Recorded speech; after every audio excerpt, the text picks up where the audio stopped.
Hare Krishna. Hare Krishna అని చెప్పు. I said Hare Krishna.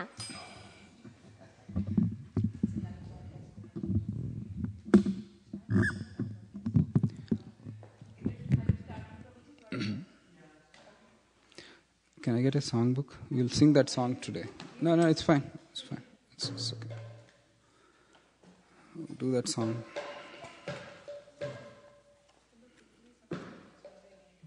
Huh?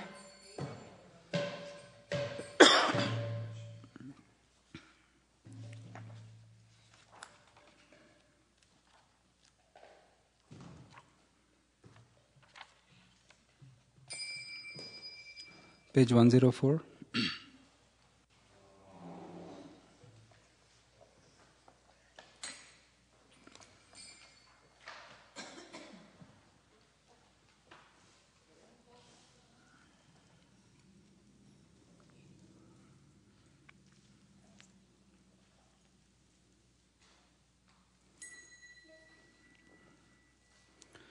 Hare Krishna. Thank you for attending the last class of this semester of Bhakti Sastri. So, because this is the last class, we'll take a few minutes and offer our prayers to Srila Rupa Goswami to bless us, so that we may at least have the desire to understand nectar of devotion and to be blessed by that personality, to get an eagerness to achieve loving service to Krishna. Shri Rupa Manjari Pada Shei Mora Sampada Shei Mora Bhajan Pujana.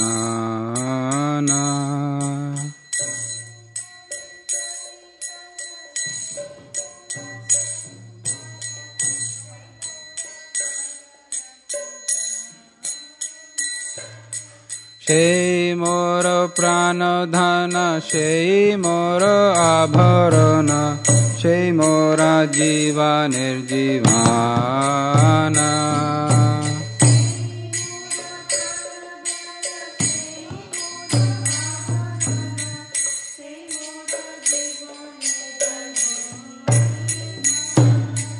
Shei Mora Rasha Nidhi Shei Mora Vancha Siddhi Shei Mora Vede Radharama.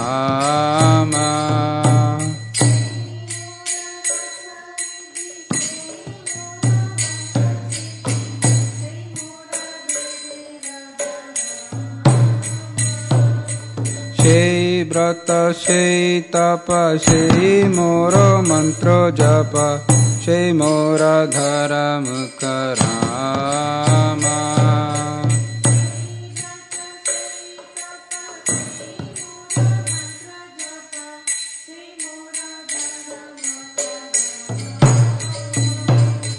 Anukula habe bidhi shei pade hoibe siddhi nirakibo e dui nayane.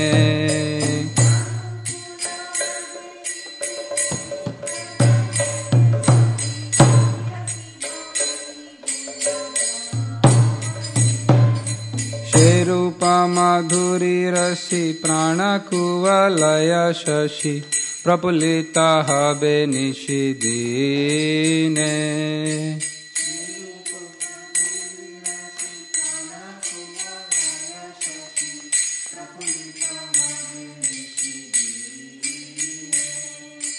Tuya adarshana ahi garale jaralo dehi Chiradina tapita jivana.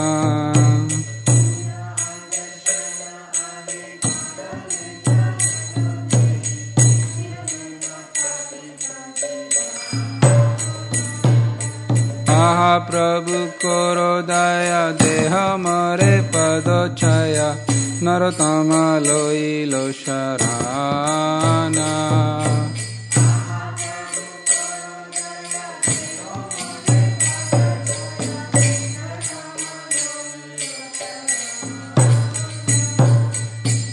महाप्रभु करो दया देह मोरे पद छाया नरतम लोइलो शरणा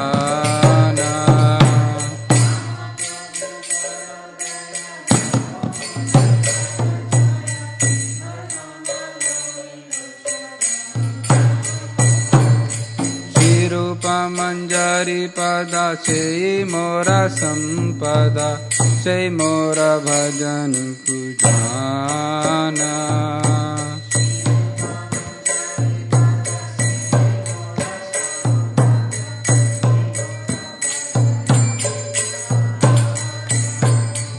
हरे Krishna Krishna Krishna Hare Hare Hare Ram Ram Ram Hare Hare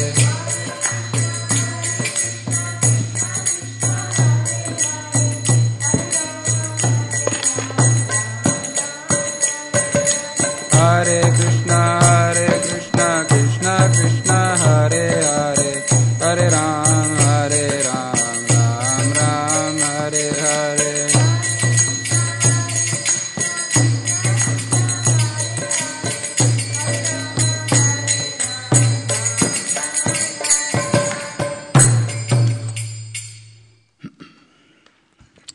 Translation. The lotus feet of Sri Rupa Manjari, Rupa Goswami's eternal form as the Gopi of Braj, are my real wealth. They are the object of my devotional service and worship. They are the treasure of my heart, and they are my ornaments and the life of my life. For me, they are the reservoirs of all rasa and the conclusion of the religion of the Vedas.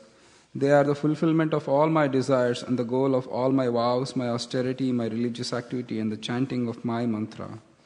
By the power of those lotus feet, my activities will be favorable to devotion. I will achieve spiritual perfection, and with these two eyes, I shall be able to actually see. Both day and night, the flood of exquisite beauty of Sri Rupa Manjari's divine lotus feet will shine like brilliant full moon upon the lotus of my heart, soothing my afflicted soul. O Rupa Manjari, the venom of the snake of separation from you has enfeebled my soul, and now my life is ever afflicted and distressed. Alas, please have mercy and give me the shade of your lotus feet. Narottam Das has taken refuge.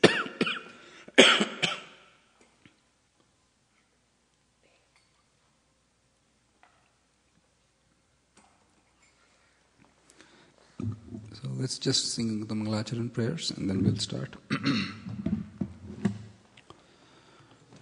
Om Ajnanatimirandhasya Jnananjanashalakaya Chakshurun Militam Yena Tasmai Shri Guruve Namaha Shri Chaitanya Manobhishtam Stapitam Yena Bhutale Swayam Rupa Kadamahyam Dadati Swapadantikam Vandeham Shri Guru Shri Yata Padakamalam Shri Gurum Vaishnavamscha Shri Rupam Sagrajatam Sahagana Raghunathanvitam Tvam Sajivam Sadvaitam Savadhutam Parijana Sahitam Krishna Chaitanya Devam Shri Radha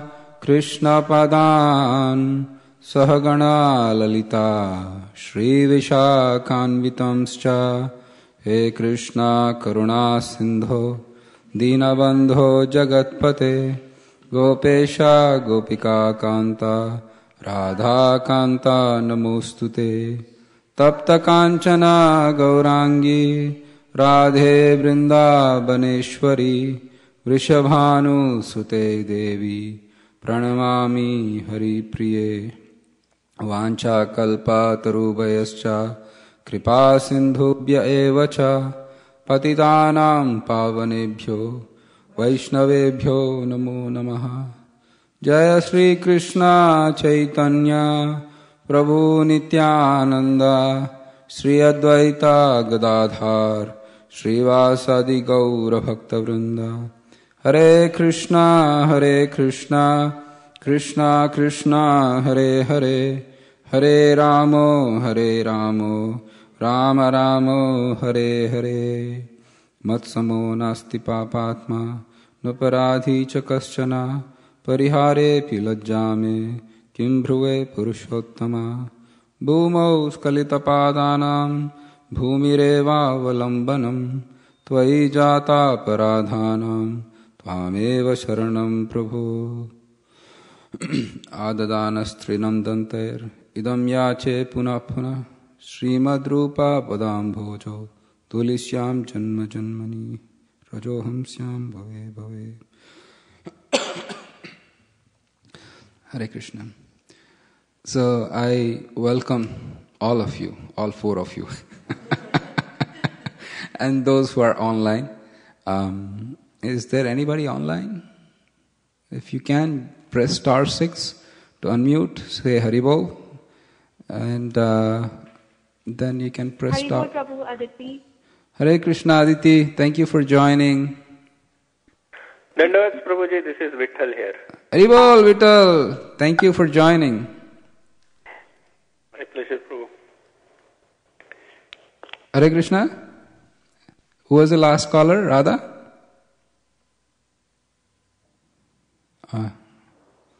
Thank you anyway for joining. It's wonderful to have all 7 of you.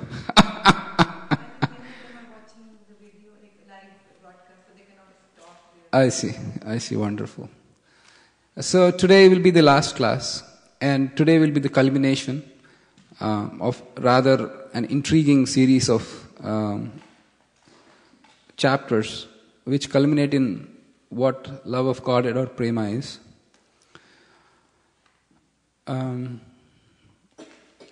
And also at the end of the class, so we will try to cover all the 4 chapters.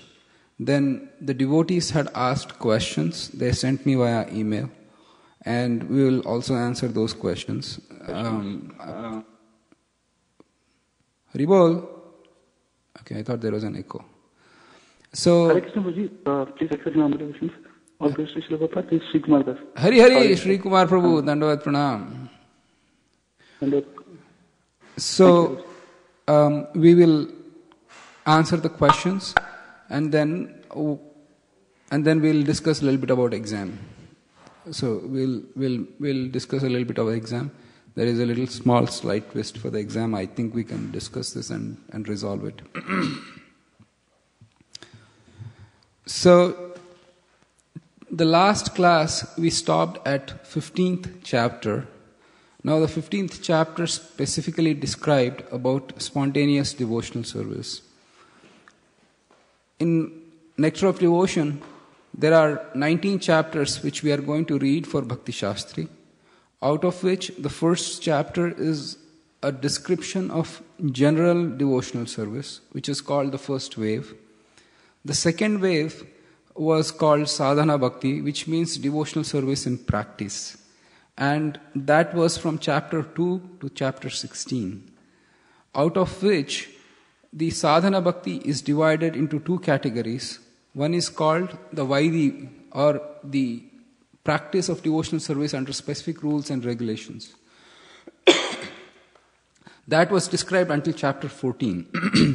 Chapter 15 and chapter 16, in that particular wave, is spontaneous devotional service. And the last class, we actually started to talk a little bit about spontaneous devotional service.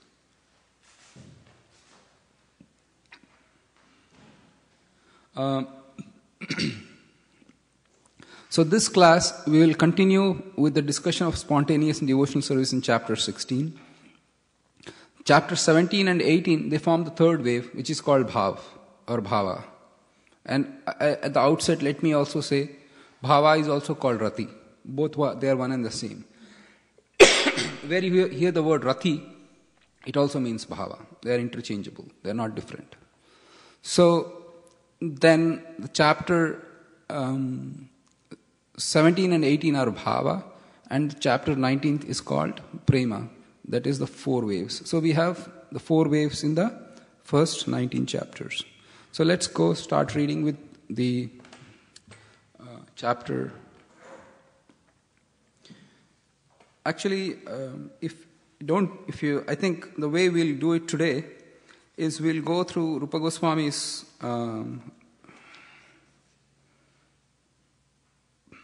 we can do that also. We can go through Rupa Goswami's a little bit. Maybe. From 280-74.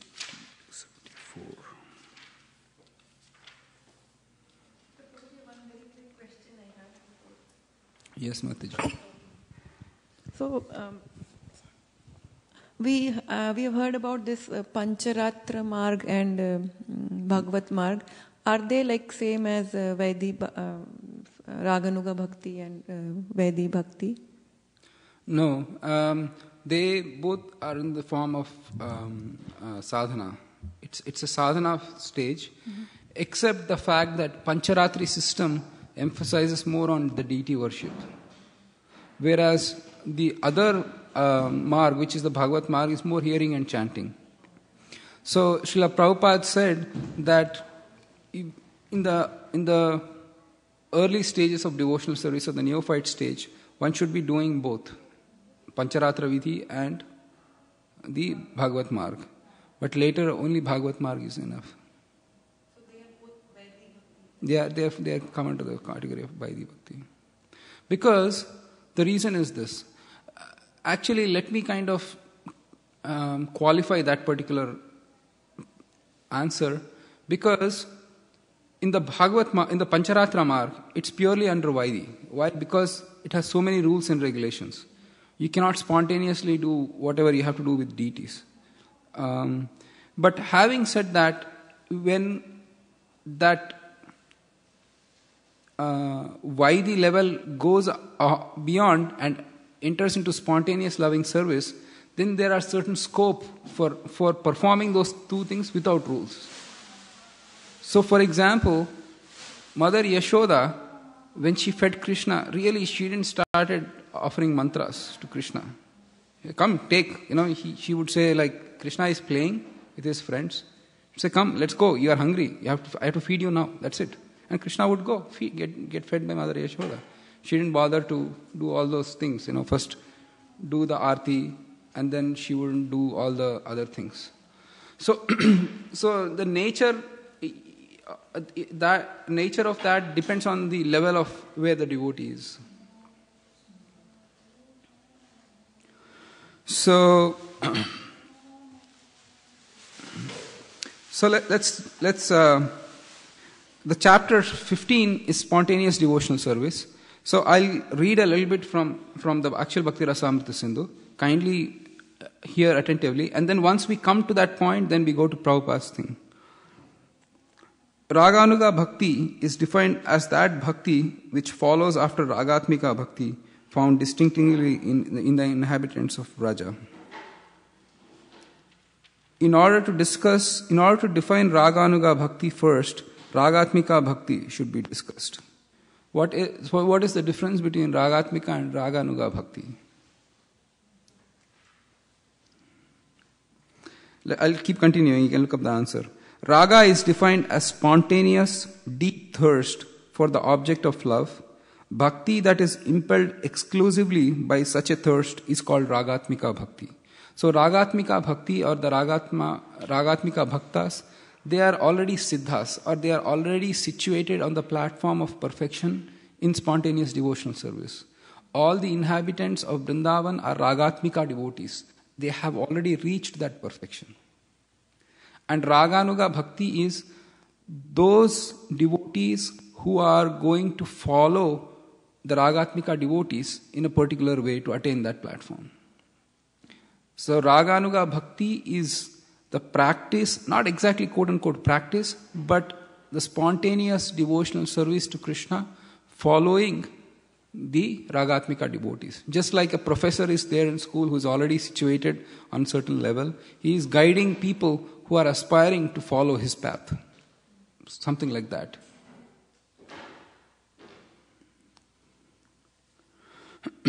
Continuing, there are two types of Ragatmika Bhakti, that is impelled by conjugal feelings, Kama Rupa, and that impelled by other relationships, Sambandha Rupa. Last class we discussed this at length.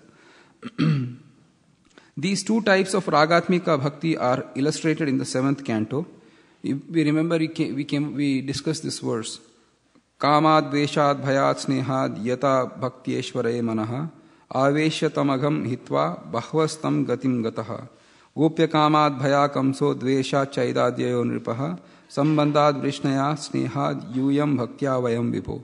We remember that particular verse where we said that the gopis are attracted because of their quote-unquote lusty desires, Kama Rupa, whereas Kamsa was attracted by fear, and Shishupal by envy, Vesha, envy. And then, so similarly it is said, the Vrishnis or the members of the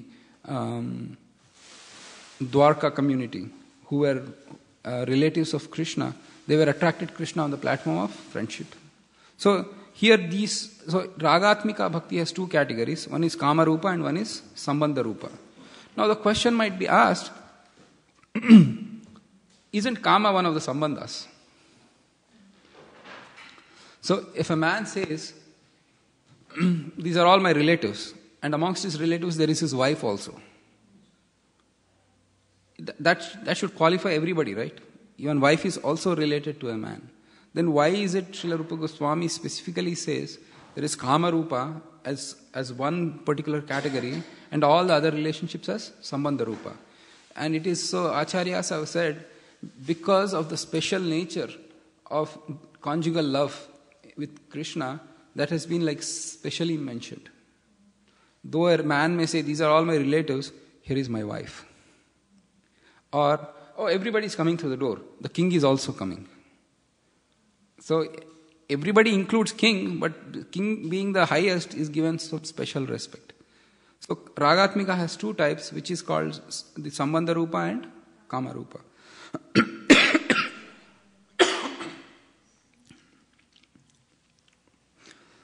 So, till the 15th chapter, the Kama Rupa was exclusively discussed. Means conjugal love with Krishna was discussed. In the 16th chapter, today we will discuss the Sambandha Rupa aspect. We are still in Sadhana Bhakti. We are still in the Raganuga Sadhana Bhakti. So, we will continue with that particular thing. And in the last class, we also discussed about the difference. Right? It is said that Kamsa and Mother Yashoda and others, they achieved the same platform. But we discussed at length about how different that is. Yeah? So we discussed all those things in the last class. I apologize. Last class was last year. And so much things have happened. I know. So I'll just quickly read a little bit because that's important. I'll just read it a little bit more. We have a luxury of half an hour more today, so we will.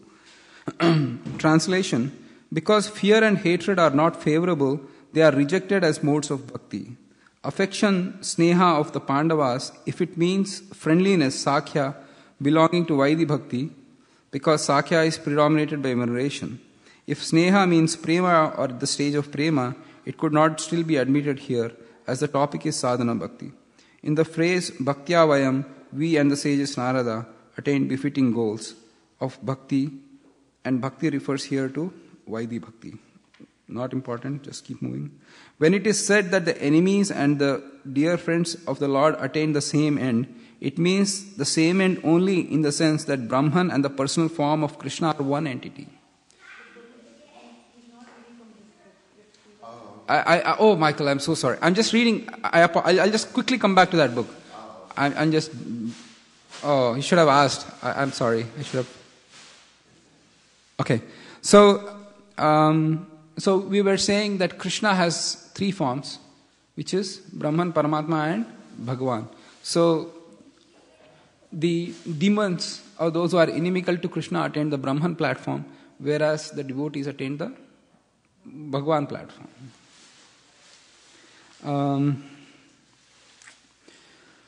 Anyway, I think we'll kind of stop here just to give a flavor of where we were for last time. So this is where we were. Now we will go back to the Sambandha Rupa platform in Ragatmika Bhakti. So those who are online, we are going to read from chapter 16.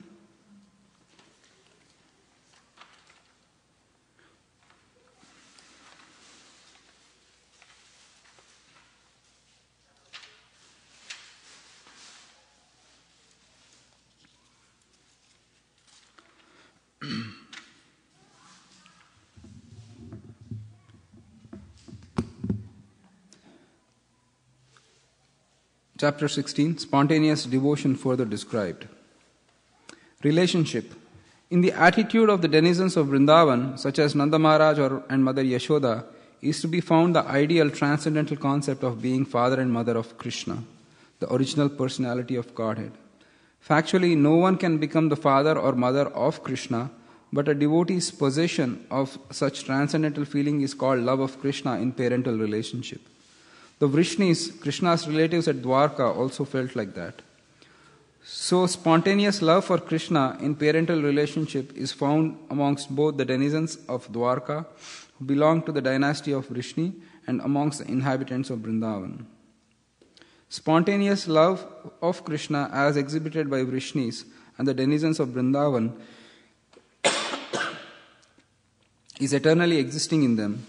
In the stage of devotional service, where regulative principles are followed, there is no necessity of discussing this love, for it must develop of itself at a more advanced stage. So this point, Srila Rupa Goswami here says, I don't want to discuss much further, because we are still in the category of sadhana. I don't want to discuss much at length, because the whole other chapters are going to be discussing that aspect.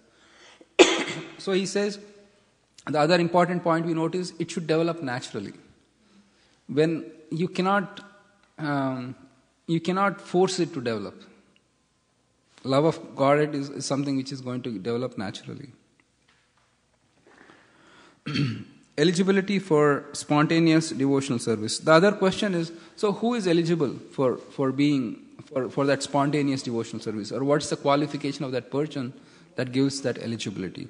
Here it is said, persons desiring to follow in the footsteps, sorry to interrupt those who are online or who just joined, we are reading from chapter 16, second paragraph, entitled Eligibility for Spontaneous Devotional Service. Persons desiring to follow in the footsteps of such eternal devotees of the Lord as the Vrishnis and Vrindavan denizens are called Raganuga devotees, which means that they are trying to attain to the perfection of these devotees. These Raganuga devotees do not follow the regulative principles of devotional service very strictly, but by spontaneous nature they become attracted to some of the eternal devotees such as Nanda or Yashoda, and they try to follow in their footsteps spontaneously. There is a gradual development of ambition to become like a particular devotee, and this activity is called Raganuga. So the qualification, what is a qualification for a person, or what qualifies a person to become a Raganuga Bhakti or to follow this path of Raganuga Bhakti? It's following the Raga right. But right, desire. And then that desire is not just a desire, it's almost to the point of greed. Lobha. That single-minded lobha of achieving that particular relationship with Krishna, that qualifies one to be Raganuga.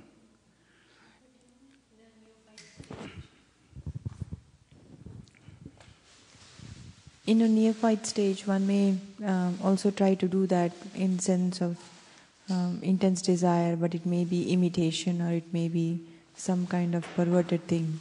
So how do we differentiate? Wonderful question. It's going to come up, right? We are going to continue reading that question and then we'll come there.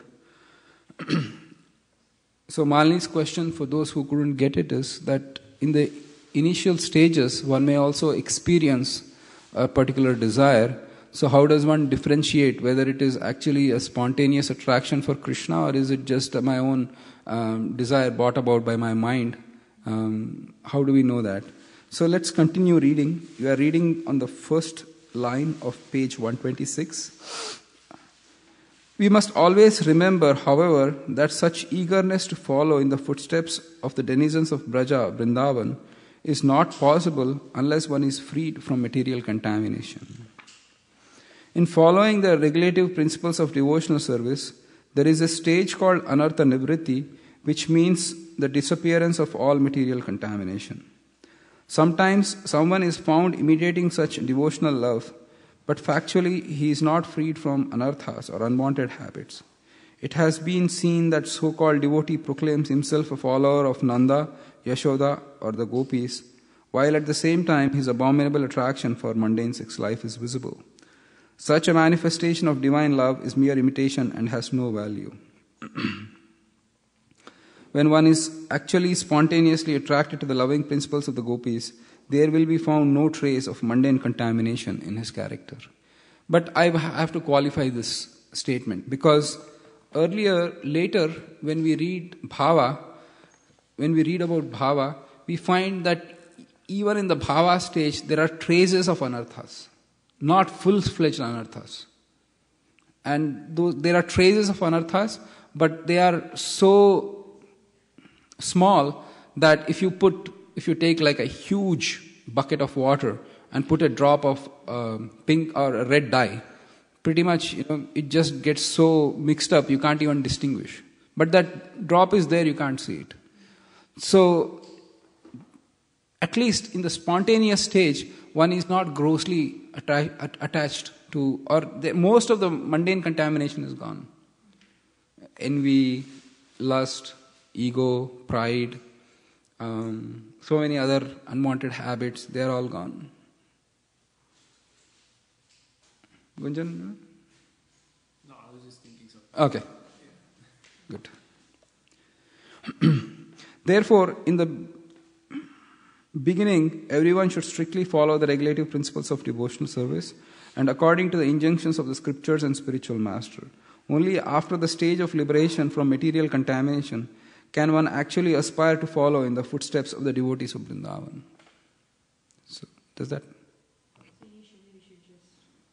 Initially, it doesn't naturally come. And the other thing is, even if it comes, it is just a kind of imitation fad which will go away. One test is that you get it, it goes after some time. I just wanted to be like Gopi of Vrindavan, and then 2 hours later, probably Mother Yashoda is a good choice. The point is, in that way, the mind is just a mental speculation rather than actually doing it. But when you are on the spontaneous platform, you are so absorbed in one particular service. And that is uncovered, or that comes about as a intensity of your sadhana, or our sadhana, or my sadhana.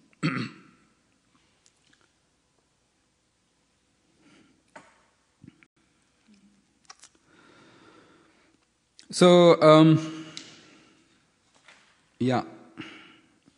we can continue, but we can continue reading. But let me summarize quickly the things. Otherwise, we won't cover quite few. So, one of the other things Srila Prabhupada condemns is something called Siddha Pranali. Actually, in Vrindavan and other places, there is this process called Siddha Pranali, where prematurely one is told by either advanced or quote-unquote advanced devotee, saying that your eternal position in spiritual world is this. But that unauthorized processes are not acceptable, because one cannot reach that platform unless one is kind of performed like intense sadhana, or achieved some perfection in sadhana.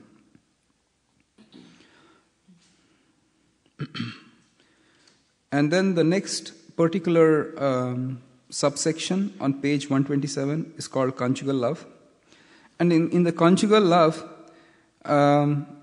it is mentioned here that when one wants to serve Krishna as a husband, or when one loves Krishna as a husband, then you get the position of queen in Dwarka. But if you want to love Krishna as a beloved, then you get the position of the gopis in Vrindavan.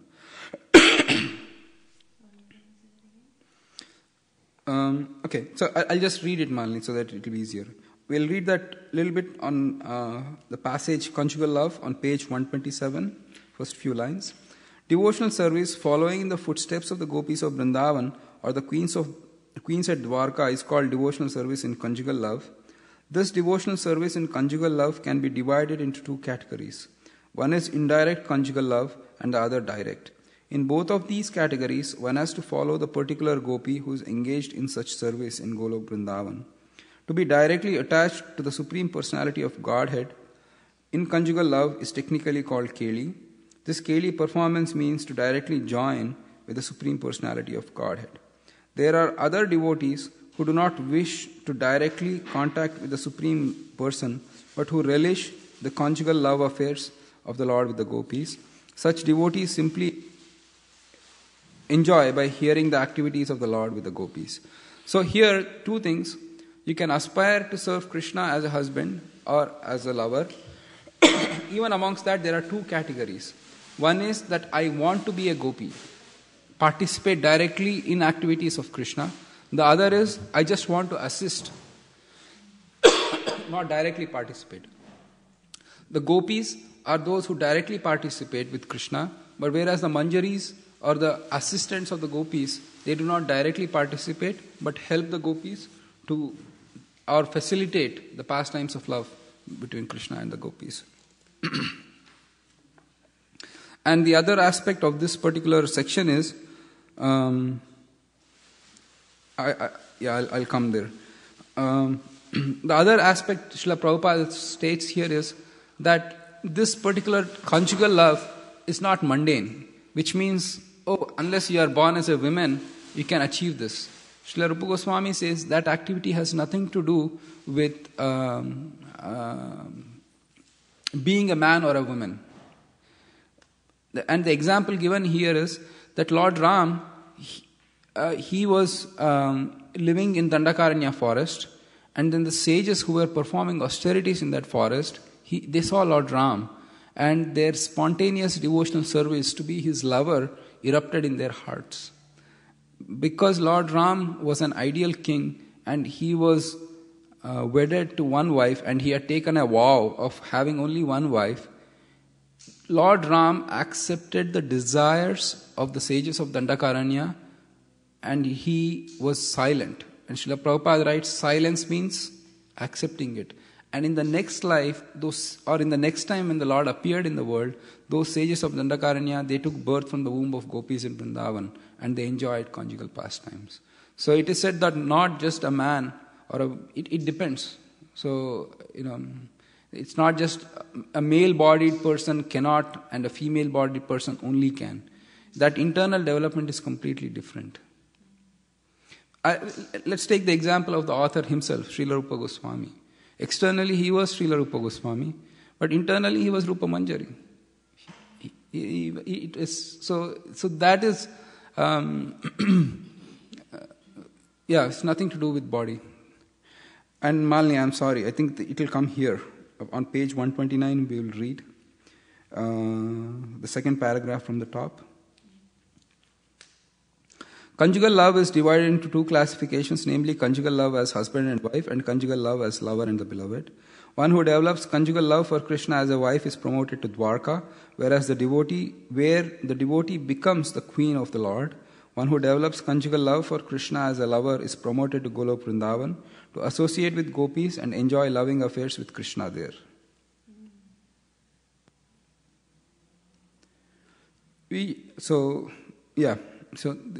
So conjugal love has these particular categories. The next topic is friendship or parenthood. We'll read this particular, we'll read it small section. Devotees who are attracted to Krishna as parents or as friends should follow in the footsteps of Nanda Maharaj or Subal, respectively. Nanda Maharaj is the foster father of Krishna, and out of all the friends of Krishna, Subal is the most intimate in Brajabhumi. In the development of becoming either a father or friend of the Lord, there are two varieties. One method is that one may try to become the father of the Lord directly, and the other is that one may follow Nanda Maharaj and cherish the ideal of becoming Krishna's father. Out of these two, the attempt to directly become Krishna's father is not recommended. Such a development can become polluted with Mayavad impersonal philosophy. The Mayavadis or monists think that they themselves are Krishna, and if one thinks that he himself has become Nanda Maharaj, then his parental love will be contaminated with Mayavad philosophy. The Mayavad philosophical way of thinking is offensive, and no offender can enter into the kingdom of God to associate with Krishna. So here is the thing. So, I can be this of Krishna's pastime. When one talks like that, technically yes, but the Acharyas say when you try to do that, it's contaminated with Mayavad philosophy. Because you just can't. When you don't, the reason is that Krishna and his devotees, his exalted devotees are non-different. In that sense, Krishna says, I know only my devotees and my devotees know only me. So when you claim to be one of the devotees of Krishna, then you are also claiming to be Krishna himself. What's the difference? So that's a subtle point there. Therefore, one has to follow the footsteps of Nanda Maharaj or other inhabitants of Vrindavan, and they then we can develop. Yes, Malini. So the position of Nanda Maharaj, is that anybody can become? Like, is it because Nanda Maharaj and all associates of Krishna are eternal associates, right? It's not a position. So if somebody thinks that they want to become Nanda Maharaj, even is it really that possible? Yeah, because in material world, Krishna's pastimes are going on in multiple places, sometimes at the same time. In fact, they are going on at unlimited places. So there is no dearth of fathers needed for Krishna. In Golok Vrindavan, I am not sure. I have to look it up. I am not sure. That's a good point. Let me look it up. I think once, I don't remember the details, Keshav Maharaj had said that no, those positions cannot be taken, at least in Golok Vrindavan, because they are eternal positions. I mean, you can become somebody like them, but you cannot become them. I don't remember all the details, but yeah, I'm sure. Because my Mataji, then the counterpoint to what you said is that Krishna says to Dhara and what's the name? Like he said, 3 times you can be my parents. Maybe that is in the pastime that Krishna takes place here. Again, that subtlety is something which we have to be confirmed by Acharyas. But he says 3 times you can be my parents, and 3 times they will be Krishna's parents. After that, then what? Then the other point to that is, who were Krishna's parents before? Right? Krishna always, his pastimes were eternal, for eternality going on. So yeah. Interesting point. Good question. Hare Krishna, Prabhu. Hare Krishna, Vittal. Sorry, I don't think I really understood this point. That how does one execute this thing? Because here it is clearly said that one may and cherish the ideal of being Krishna's father. That seems to be the recommended approach, and one should not try to become Nanda Maharaj directly. So what does this mean? That one may follow Nanda Maharaj and cherish the ideal of being Krishna's father. Please, can you elaborate this, Prabhu? Sure. So a person, he sees Nanda Maharaj, he says, I want to be like Nanda Maharaj. But, and then I can fixate my mind or my meditation on becoming like that, versus following the footsteps of Nanda Maharaj and getting trained by Nanda Maharaj on how to serve Krishna. Okay. So the Acharyas say, first follow the footsteps of Nanda Maharaj, actually know how they serve Krishna in Vrindavan, and then you aspire to become like him. Okay, Prabhu. Okay. Thank you. So even aspiring to become, like Mataji asked that question, so answer is that in the material world there are these pastimes taking place in multiple places, so there is the opportunity to become Nanda Maharaj at one point. Is that correct? And is it not even offensive to actually aspire to become like that? It's not, is it? No, you can definitely aspire to become like that, because it's natural to serve Krishna. That is the whole idea of that spontaneous attraction to Krishna in a particular relationship. Because every jiva already has a determined relationship with Krishna, a natural relationship to serve Krishna. It's not we pick and choose and have a multiple objective question right there. Eternally we are serving Krishna in one capacity. Our sadhana uncovers that particular tendency. And to further that particular tendency, this is what is recommended here. Okay, Prabhuji. Thank you. And then you did send me some few questions. Should we discuss now or should we discuss later? Up to you, Prabhu. However, I don't want to interrupt your flow and plan. Okay, so we'll discuss it at the end, where we had question. We had Radha Prabhu from Sacramento, Raseshwari Mataji, and you had sent me questions, and then we can discuss those. Sure. Okay, sounds good. Thank you. Okay, Haribol. So, to this point, we end. Can we have more lights?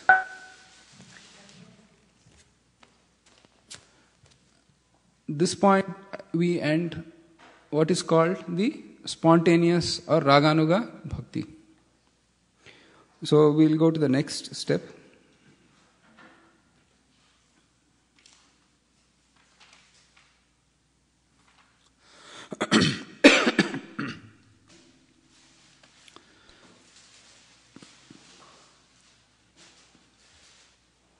Which is called Bhava.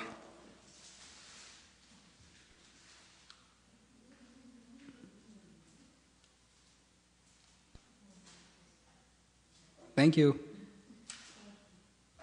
Okay.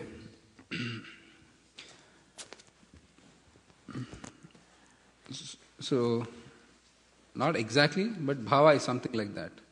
When Bhava comes, the first ray of love for Krishna appears in the heart. So, let's read a little bit. We are reading from chapter 17 on page 131. Yeah, 2 chapters, 17 and 18 are Bhava, and 19th is Prema. By the process of executing regulated devotional service, one is actually elevated onto that transcendental stage beyond the material modes of nature. At that time, one's heart becomes illuminated like the sun. The sun is far above the planetary system, and there is no possibility of it being covered by any kind of cloud. Similarly, when a devotee is purified like sun, from his pure heart there is a diffusion of ecstatic love which is more glorious than sunshine. Only at that time is attachment to Krishna perfect. Spontaneously, the devotee becomes eager to serve the Lord in his ecstatic love. At this stage, the devotee is on the platform of Uttamadikari, perfection in devotion. Such a devotee has no agitation from material affections and is interested only in the service of Radha Krishna. To clarify, in the previous chapters, the symptoms of devotional service were explained along with instructions as to how we may execute devotional service with our present senses and gradually rise to the platform of ecstasy in spontaneous love.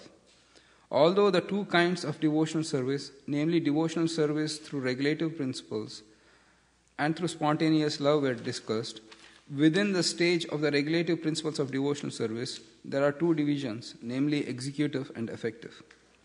This effective portion of devotional service is called bhava or ecstasy. This I am a little confused with Prabhupada's words here, because if we read, then we can understand that Srila Prabhupada is talking here about within the stage of regulative principles of devotional service, there are 2 divisions, namely executive and effective. executive refers to sadhana, and my understanding of effect is raganuga, but Srila Prabhupada translates it as bhava.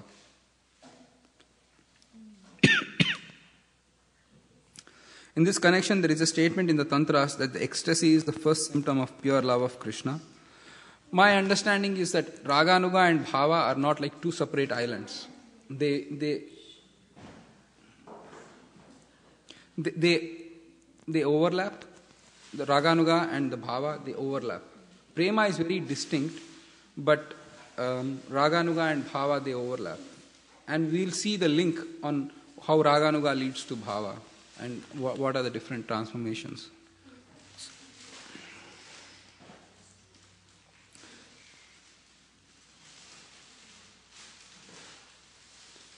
In this connection, there is a statement in the Tantras that the ecstasy is the first symptom of pure love for the personality of Godhead.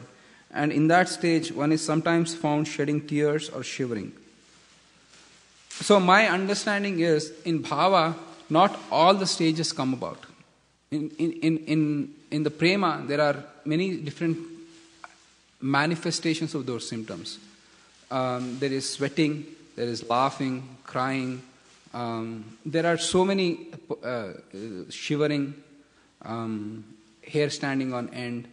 There are so many symptoms in prema, but in bhava, Srila Rupa Goswami says usually there are two.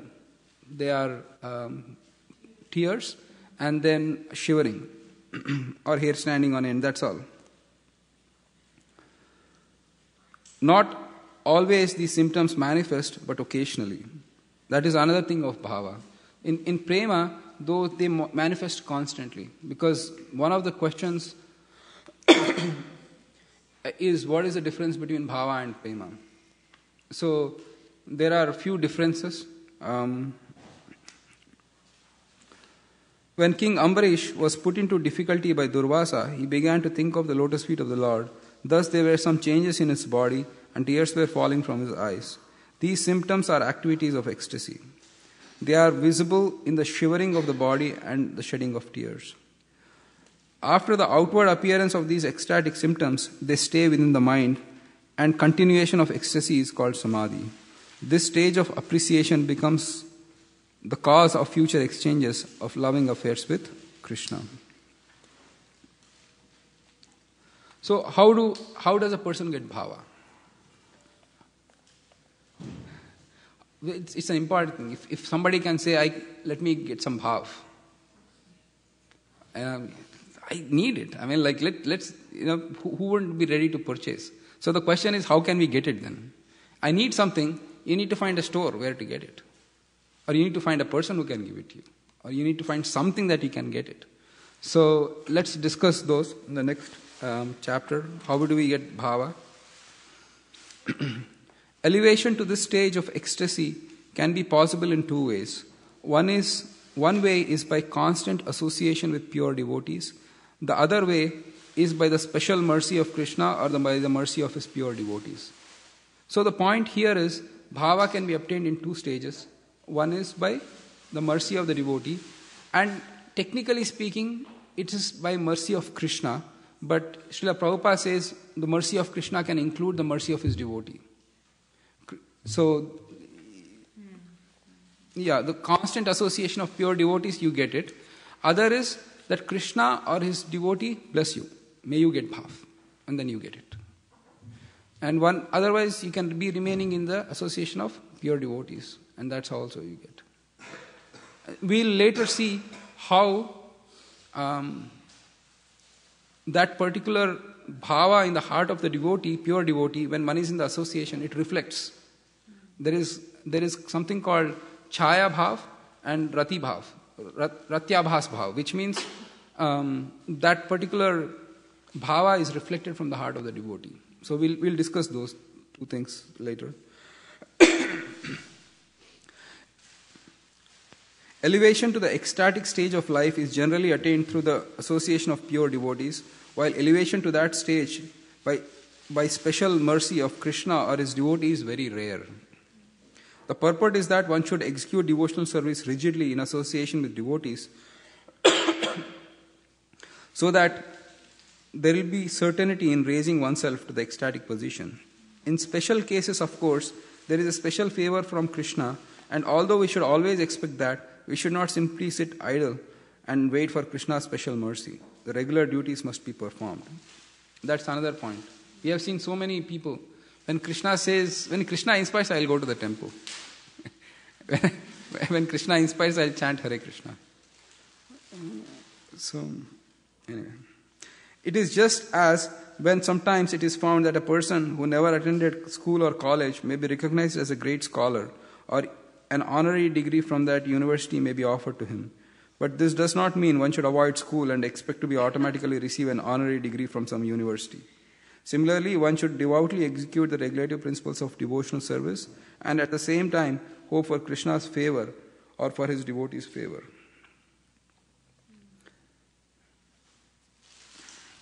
An example of rising to the stage of ecstatic love by executing regulative principles of devotional service is given in the life story of Narad when it is described to Vyasadeva in Srimad Bhagavatam.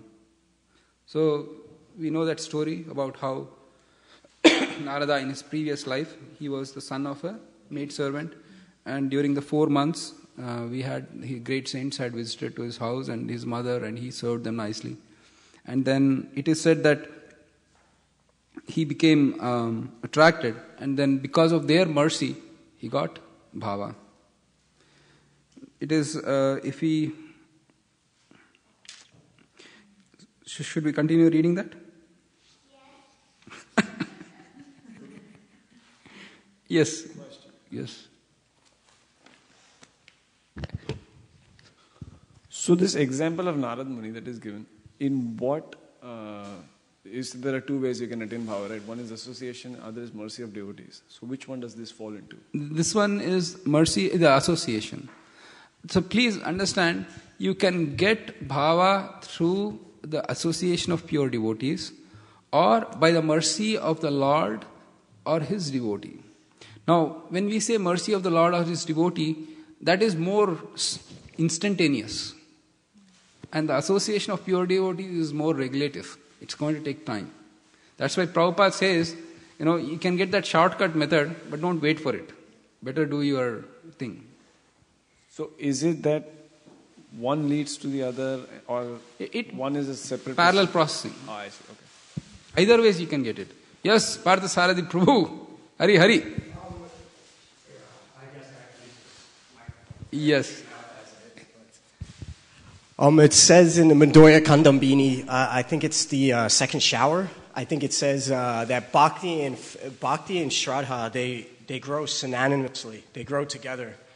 So so as your Bhakti grows, your faith grows. But how to explain this?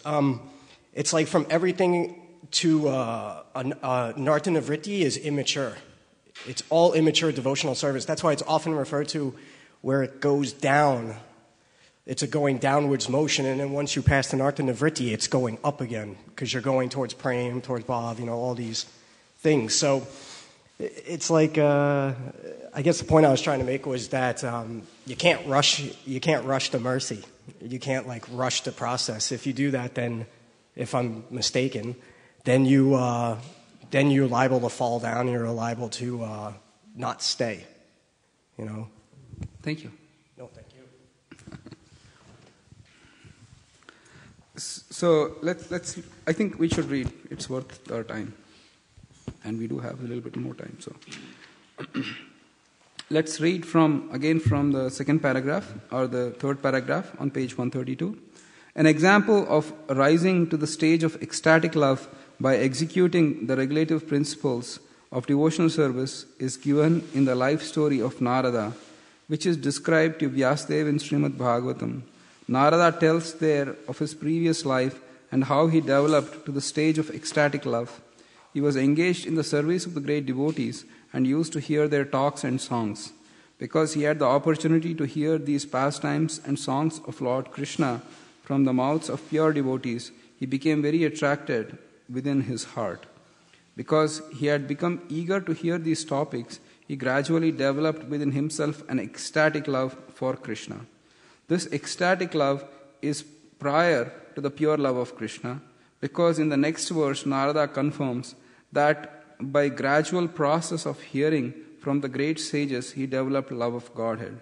In that connection, Narada continues to say in the first canto, 5th chapter, 28th verse of Bhagavatam, "First I passed my days in the association of the great sages during the rainy autumn season. Every morning and evening I heard from them while they were singing and chanting the Hare Krishna mantra, and thus my heart gradually became purified. As soon as I heard them with great attention, the influence of the modes of material ignorance and passion disappeared, and I became firmly fixed in the devotional service to the Lord." So these are the practical examples of how one can develop to the stage of ecstatic love simply by the association of pure devotees. It is essential, therefore, that one constantly associate with pure devotees who are engaged morning and evening in chanting the Hare Krishna Mahamantra. In this way, one will get chance to purify his heart and develop his ecstatic pure love for Krishna. So, and then the other thing here, the interesting point here to note, is that Narada talks, or in that particular verse, for love of Godhead, Narada uses the word bhakti. And can I get a shloka book, please? Here it's Mal. It's right here. You can use that. Then, in the next, also it is said in the next statement, if you see the next paragraph on page 133, this statement is also confirmed in the third canto, 25th chapter, 25th verse. The famous verse, 3:25-25. It's on page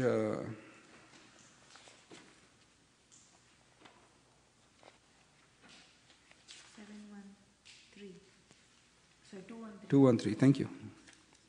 Can you kindly repeat after me? So those who are online, we are reading from Srimad Bhagavatam, 3rd canto, 25th chapter, 25th verse. Satam prasangam mama virya samvido bhavanti hritkarna rasayana kataha tajjoshanada shapavarga vartmani Shraddha ratir bhaktir anukramishyati. I'm sorry, rude of me. Gunjan didn't have a shloka book. It's right there. So it's page 213. So Michael, do you want me to read again for you?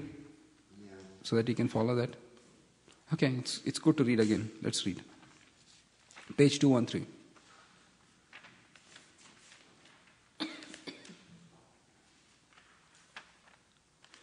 Satam prasangam mama virya samvido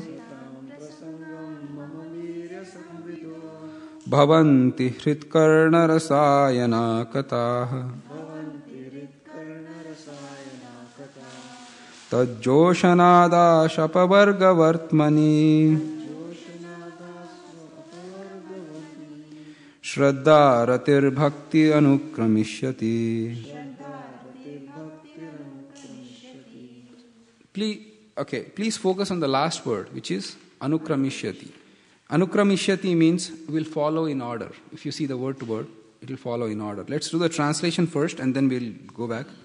In the association of pure devotees, discussion of the pastimes and activities of the Supreme Personality of Godhead is very pleasing and satisfying to the ear and the heart. By cultivating such knowledge, one gradually becomes advanced on the path of liberation, and thereafter he is freed and his attraction becomes fixed. Then real devotion and devotional service begin. So here, the anukramishati word means follows. So there are three things that are mentioned here. Shraddha, Ratir, and Bhakti. When you use the word anukramishati, it follows with Shraddha. And then earlier, I don't know if everybody got that point or not, but Rati and Bhava are the same. It is interchangeable. Srila Rupa Goswami says in the other Puranas, they have interchangeably used the word Rati and Bhava. I am going to use it also. So when Srila Rupa Goswami says Rati, it means Bhava. When he means Bhava, it means Rati. So, Shraddha is there, then Rati or Bhava is there. What is Bhakti referred to here? What is Bhakti? Prema. Thank you. So, because that Anukramishati word means it will follow, and Bhakti here cannot be Vaidhi Bhakti, or it cannot be like any other generic Bhakti. Specifically, it is Prema Bhakti. Most of the Bhagavatam, where the word Bhakti is used, it means Prema Bhakti. Unless there is a specific context. Otherwise, and this verse also says that in the association of pure devotees, you get Bhav. So you see that how Srila Rupa Goswami correlates these particular two things. So Shraddha, Bhakti, Rati. Sorry, Shraddha, Ratir, Bhakti. Bhakti is Prema. Prema Bhakti. All right.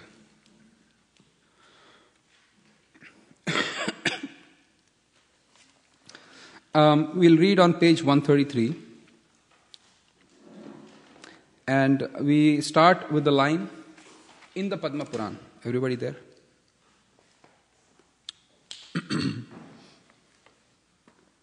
On page 133, in the Padma Puran. In the Padma Puran, there is the story of a neophyte devotee who, in order to raise herself to ecstatic platform, danced all night to invoke the Lord's grace upon her. Sometimes it is found that without undergoing any devotional process, one all of a sudden develops devotion for Lord Krishna. This sudden development of devotional attitude in a person must be understood as special mercy of Krishna or his devotee. This apparently accidental development of ecstatic feelings through the causeless mercy of Krishna can be divided into three groups: simply by speaking, simply by glancing, simply by good wishes. So, actually, Shamlangi Mataji, I should have taken your advice. I don't know. Probably I'll do better next time. You said write notes. So, this is Bhava, and Bhava has two causes. One is the association of pure devotees, and the other is mercy of Krishna or his devotees. This side is again divided into three, which means either Krishna speaking, by his glancing, or by his best wishes. So let's read. Srila Rupa Goswami gives examples for all three of them, and then we'll do that. Reading on page 133, second last paragraph from the bottom. In the Naradiya Purana, there is a statement about development of ecstatic love simply by speaking. Lord Krishna said to Narada, "O best of the Brahmanas, I wish that you may develop unalloyed devotional service unto me, which is full of transcendental bliss and all auspiciousness." So this is an example of Lord speaking. And then in the next statement, in the Skanda Purana, there is a statement about developing ecstatic love towards Krishna simply by glancing. It is said here that when the inhabitants of Jangala province saw the personality of Godhead Krishna, they were so stricken with feeling that they could not withdraw their glance from him. So this is an example of getting bhav through glance of Krishna. As far as the heartfelt wishes are concerned, there is a statement in the Shuka Samhita where Narada tells Srila Vyasadeva, "You have a son who is the greatest devotee of the personality of Godhead, and I can observe that without any following of the regulative principles of devotional service, he is already enriched with many symptoms achieved by the execution of devotional service after many, many births." Let's continue reading because there is a common pattern here and we'll discuss it after. Continuing. As for the ecstatic love of Krishna, there is a statement in the 7th canto, 4th chapter, verse 36 of Srimad Bhagavatam, in which Narada addresses King Yudhishthir. "My dear king, it is very difficult to describe the character of Prahlad. He has developed a natural attraction for Krishna, and whatever I can explain about his character will be simply an arrangement of words. For his actual character is impossible to describe." This means Narada himself admitted that the natural development of Prahlad Maharaja's ecstatic love was by the grace of Lord Krishna. So if you can see, the first statement is the heartfelt wishes of the Lord's devotee, and the second one is because of the Lord himself. Yeah, there are two. I was going to ask that question.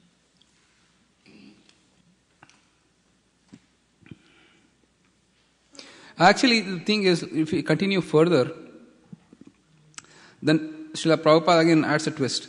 This natural attraction for Krishna on the part of Prahlad was developed simply by mercy of Narada. So, while here the subtle point is, the nature of the devotee is that everything is happening by will of Krishna, but Krishna is using Narada to give bhav to Prahlad Maharaj.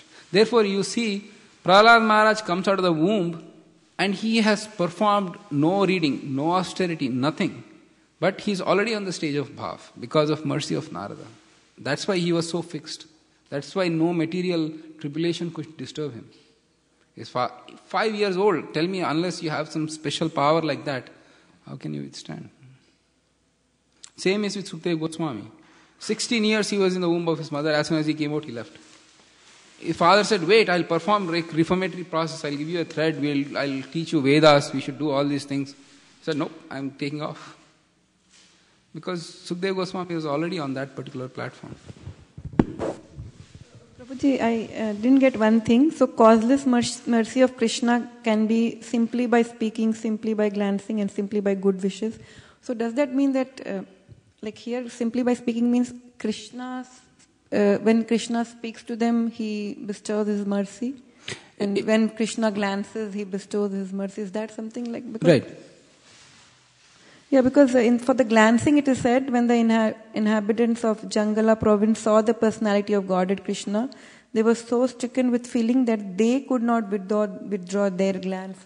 So he was looking at them and they were looking at him. Oh, okay. So and then, Krishna is merciful. so he didn't speak anything, just by his glance.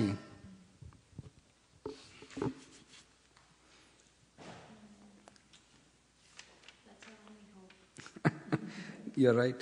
Absolutely right.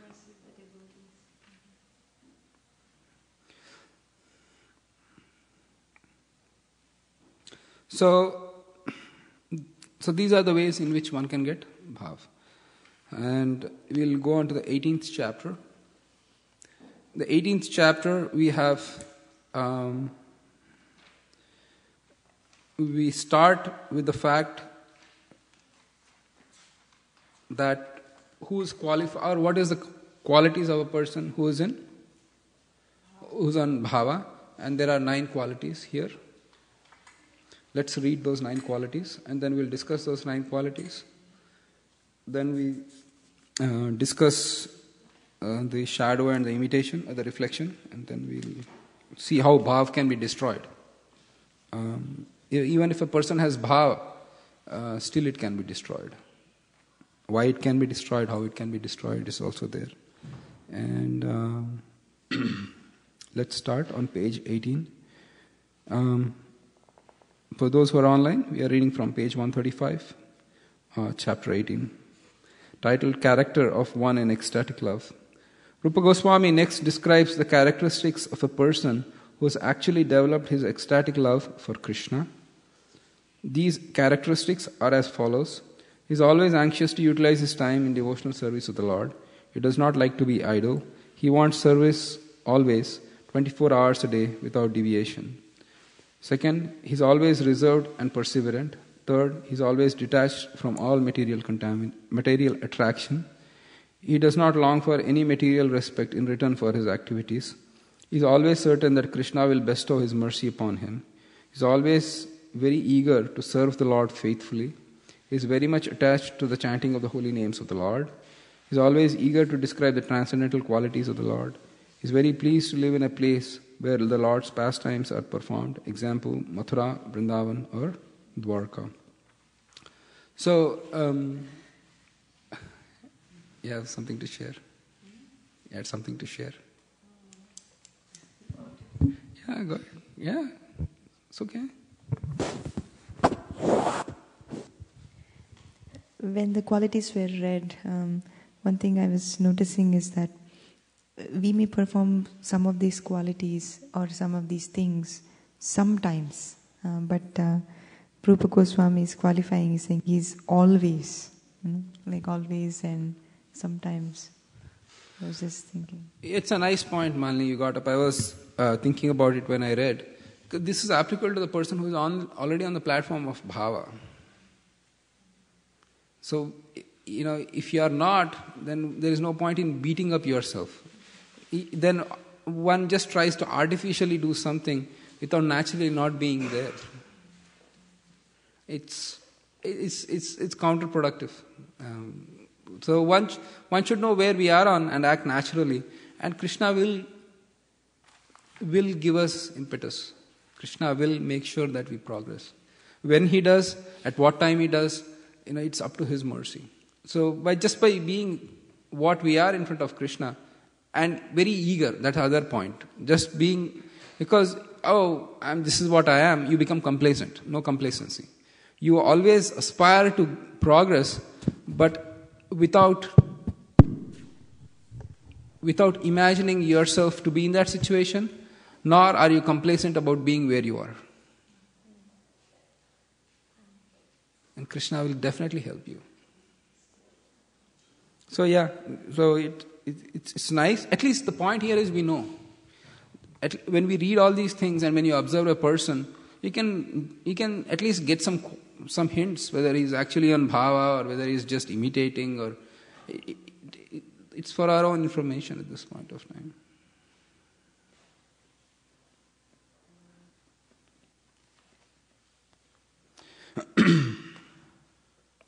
Utilization of time. Let's read quickly these particular characteristics.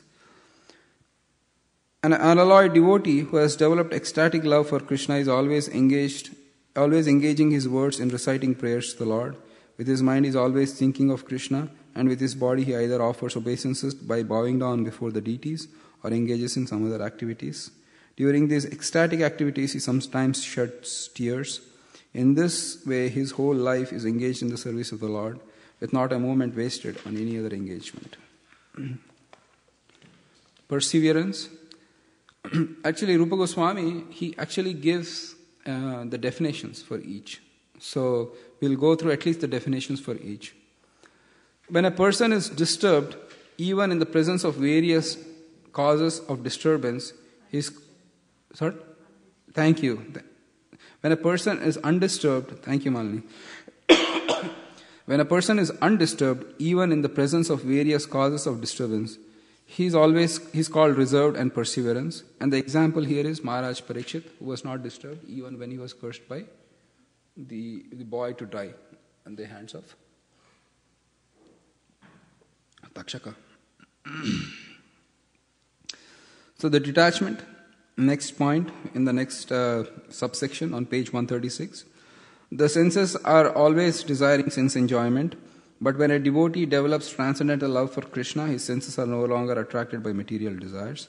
This state of mind is called detachment. So this is the definition which it's there. And then the example given here is Maharaj Bharat, who gave up everything and who went to forest to perform austerities. So which indicates that he was on bhav. Because one of the things, how can a person, Jada Bharat, so how did Maharaj Bharat fell down? This shows that he was on bhav, and then, he actually it is said, again, Keshav Bharati Goswami Maharaj says, he deliberately fell down from that path to show to the world how, material attachment can again, bring you back. It's another point. It's a point we can discuss. If he's already detached, why did he get attached to a deer? Pridelessness. When a devotee, in spite of possessing all qualities of pure realization and is not proud of his position, he is called prideless. And Srila Rupa Goswami says, when one is in a high position and is not proud of it, then he is prideless. And the example given is King Bhagirath. He was the emperor of the whole world, and Michael, it seems, it is said that he would go and beg at the door of his enemies for some food. So he was prideless. The next is great hope.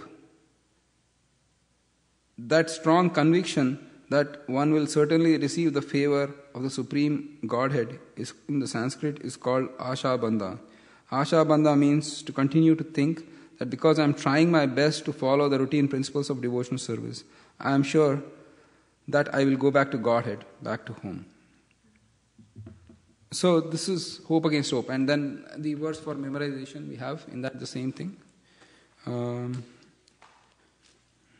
Actually, because those who are here and those who are online, they'll get some very useful tips today for the exams. Their life will be much easier. So I promise you that. Prabhu, one question can I ask? Yes, go ahead, Vittal Prabhu. Anyway, we are looking for that verse. Go ahead. Okay, sorry. This Asha Bandha, right? Like, it is that hope against hope thing that I am executing principles of devotional service and hence I'll go back to Godhead. That thing is more applicable to neophytes, to people who are just starting, rather than to people who are already in the stage of ecstatic love, right? Right. And so Vittal, that is explained by the previous qualification, pridelessness. See, when you are thinking like that, which means you are proud that you have advanced certain level. So when you are prideless, you still think you are fallen. And you still think that I need mercy, I need to kind of do something to serve Krishna.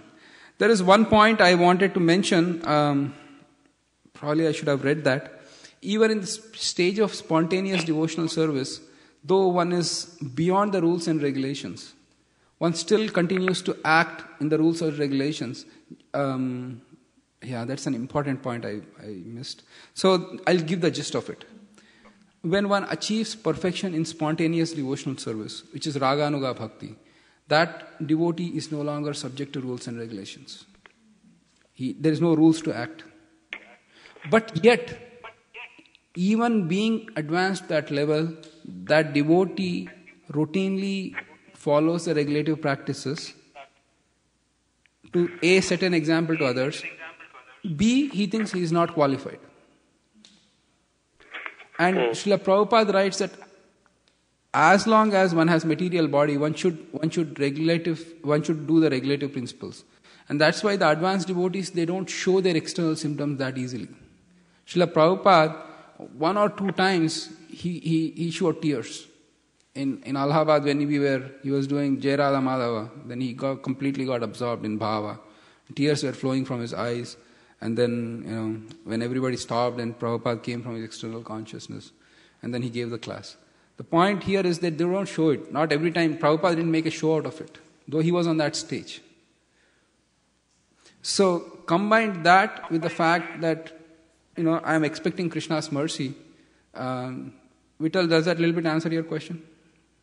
Yes, Prabhuji, thank you.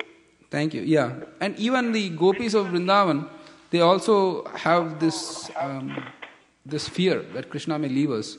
It's not like they take things for granted. Sometimes when they take things for granted, Krishna makes sure that they will not take things for granted.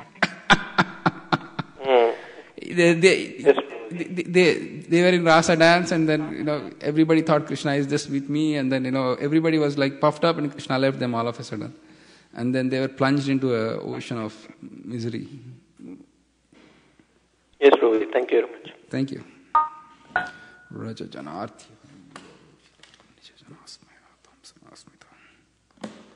Oh, we have to read that verse.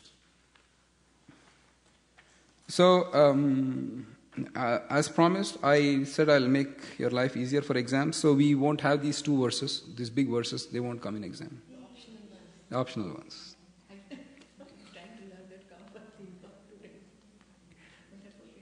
Yeah. So, the big ones, two big ones. They are okay. Let's read that verse right now. One of these verses we are supposed to. It's on page 400. No, these two. This one and this one was optional. The devotees could either memorize this or that, and then it would come in the exam. So, Michael, those big verses are not coming in the exam. The big verses, the huge long verses, they are not going to come in the exam. If you can please tell Natalie the same. I'll probably send an email. Okay. Okay, even if you don't send, you can send it 2 days before exam. That's fine too. Because the devotees who know, they know. Who don't know, they'll keep learning. It's very good they memorize two verses. Yeah. The verse numbers are what? Okay, this verse we are reading, so we had 12 verses for memorization, 10 were mandatory, 2 were optional, out of which the devotees could memorize either this or that. So so one of the verses, 15 and 16, right? Yeah, one of the verses is this on page 400. The verses, don't repeat after me, it's a long verse. So, na prema shravanadi bhaktir apiva yogo tava vaishnavo jnanam va shubha karma va kiyadaho sajjatirapyasti va inartadika sadake tvaitataapyacheda moolasati he gopi jana vallabha vyatayate ha ha madashaiva mam. The translation is, O my Lord, I do not have any love for you, nor am I qualified for discharging devotional service by chanting and hearing, nor do I possess the mystic power of a Vaishnava, knowledge or pious activities, nor do I belong to a very high caste family. On the whole, I do not possess anything. Still, O beloved of the gopis, because you bestow your mercy on the most fallen, I have an unbreakable hope that's constantly in my heart, and this hope is always giving me pain. So this verse and then Kamadinam verse. So those were the 2 verses. They definitely won't come in exam. It's not on the Bhakti Sastri level. So we don't have to memorize that? Nope. And then there are the other remaining 10 verses. So yeah, so the original plan was that you could memorize either this or that. And in the exam I would say, write this verse or that verse based on which one you have memorized. But these are like big verses. They are not like, it's okay. So I'm not going to get them in the exam. You won't have them in the exam.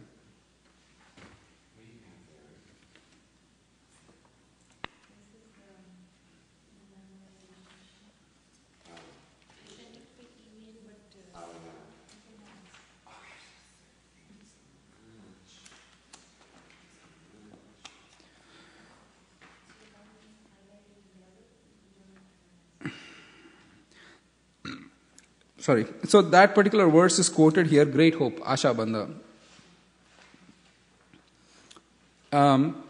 We'll go and then, I think we are doing good on time. We'll just try to complete it as soon as we can, and then we'll have a whole bunch of questions and answers. And probably we can go back a little bit there and read. So coming back on page 138, those who are online, Prabhus and Matas, we are reading from page 138 of Nectar of Devotion. Eagerness for achieving desired success. When one is sufficiently eager to achieve success in devotional service, that eagerness is called samutkanta. This means complete eagerness. Utkanta is eagerness, samutkanta means complete eagerness. Actually, this eagerness is the price for achieving success in Krishna consciousness. Everything has some value, and one has to pay the value before obtaining or possessing it. It is stated in the Vedic literature, to purchase the most valuable thing, Krishna consciousness, one has to develop intense eagerness for achieving success. This intense eagerness, so this is quoted by Bilamangal Thakur's verse. The next line or the next subheading is attachment to the chanting of the holy names of the Lord. Then the next one is eagerness. The next subheading is eagerness to describe the Lord's transcendental qualities. The last one is attraction for living in a place where Krishna has his pastimes. So these are all the qualities or the characteristics of a person who is achieved on the platform of Bhava. Right. Actually, it's not, Malini. It's just up till on page 140, up till that point. Actually, it's up till 139 end. We'll start reading at the end of page 139. Let's start reading on the end of page 139. So, before we go ahead, what we are described till now is the 9 qualities of a person who is on the level of Bhava. And Srila Rupa Goswami gives the characteristics. He, as usual, he quotes the verses to back up his propositions. And then the next stage is, there are people who exhibit the symptoms.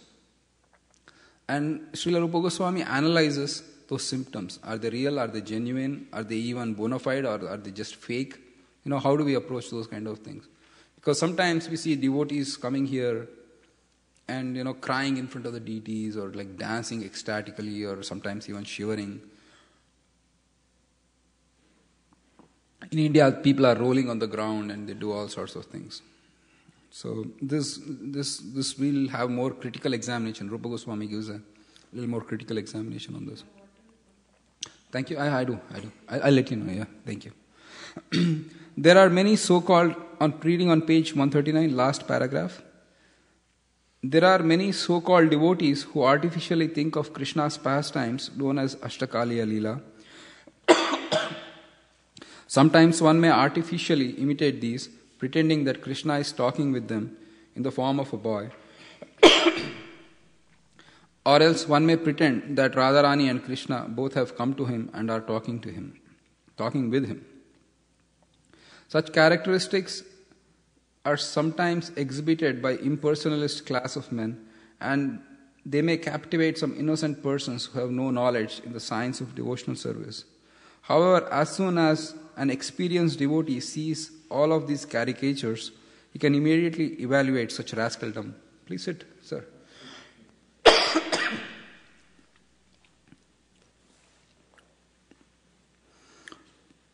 If such a pretender is sometimes seen possessing imitative attachment to Krishna, that will not be accepted as real attachment. It may be said, however, that such attachment gives pretender the hope that he may eventually rise onto the actual platform of pure devotional service. So this is called, in Sanskrit, it is called Ratyabhash. Abhash means in imitation, or just something like an advertisement, not the real thing, which gives a flavor of, like if you see a movie trailer, something like that. And continuing on page 140, this imitative attachment can be divided into two headings, namely shadow attachment and para transcendental attachment. It's called Chayabhash, or it's called Pratibhimba. Some para is translated as Pratibhimba. I'll read the exact Rupa Goswami's verses so that it will clarify a little bit. Please bear with me. So Michael, I'm going to read from this book, and we'll just... All right.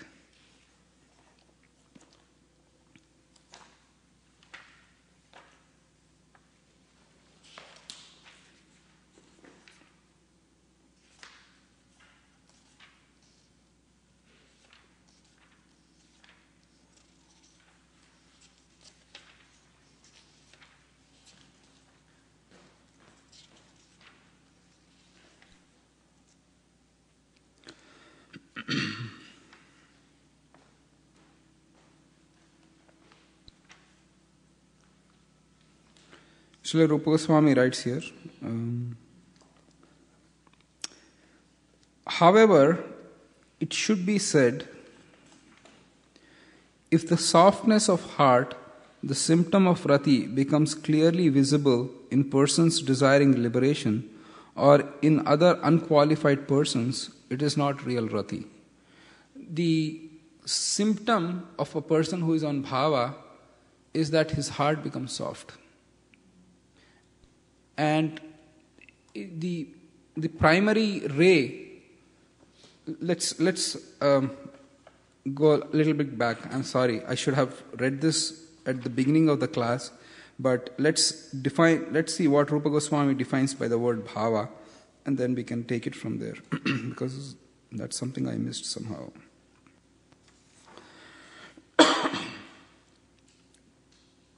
Srila Rupa Goswami defines Bhava Bhakti as follows.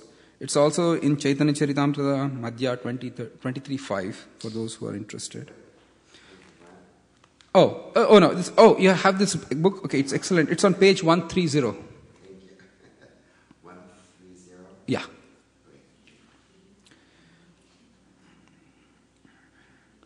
So, it is said, Shuddha Sattva Visheshatma Prema Suryamshu Samya Bhak Ruchibis Chitta Mashranya Kridasau Bhava Uchyate. This is the definition of Bhava.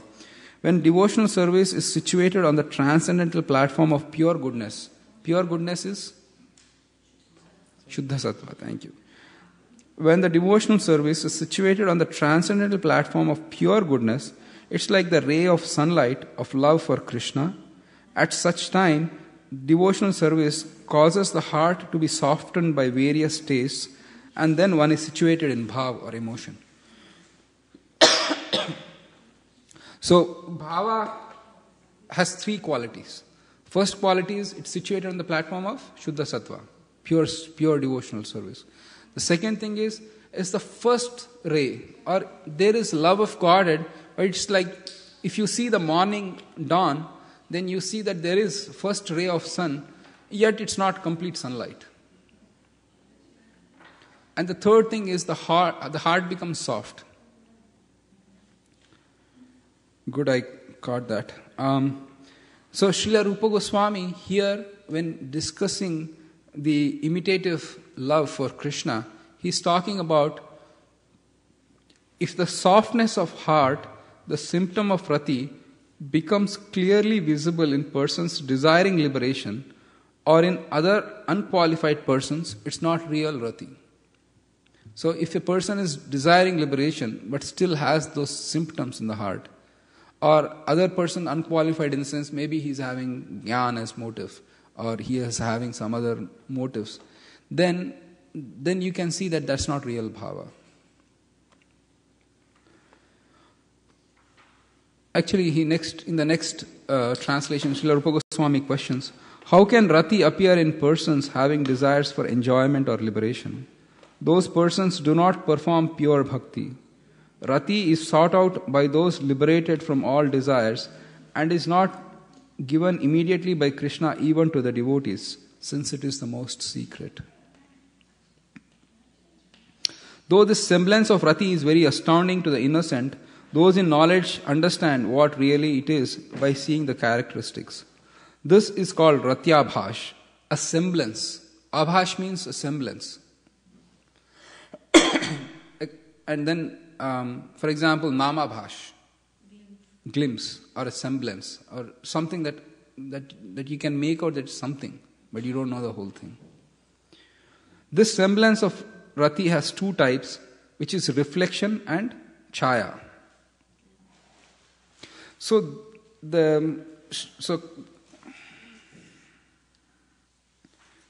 let's go back to Srila Prabhupada, because at least we should know these two things, and then we'll go back to Prabhupada's book here to see what Srila Prabhupada is talking about.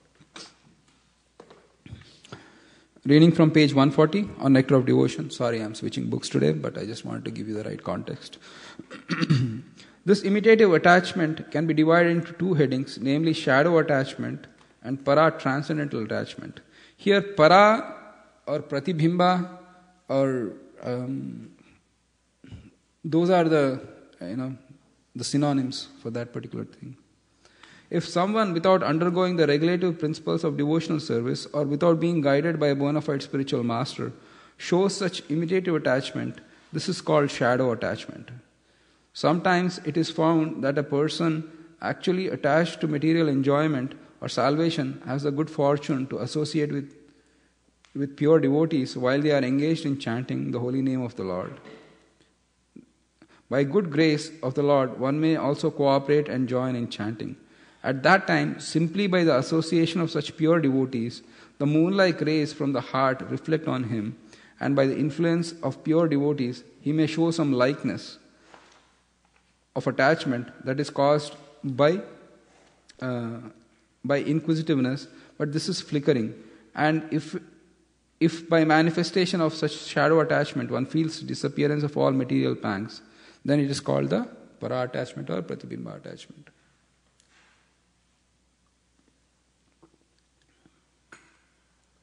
So, and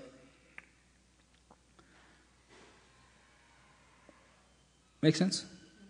So reflective is when we are in the association of pure devotees, from their heart, we get something which is transferred into our heart or reflected into our heart. Then it becomes pratibhimba or reflective. But whereas when you are in the shadow attachment is, oh, okay, what are these guys doing? Okay, let me go see what they are chanting Hare Krishna, Hare Krishna, Hare Krishna.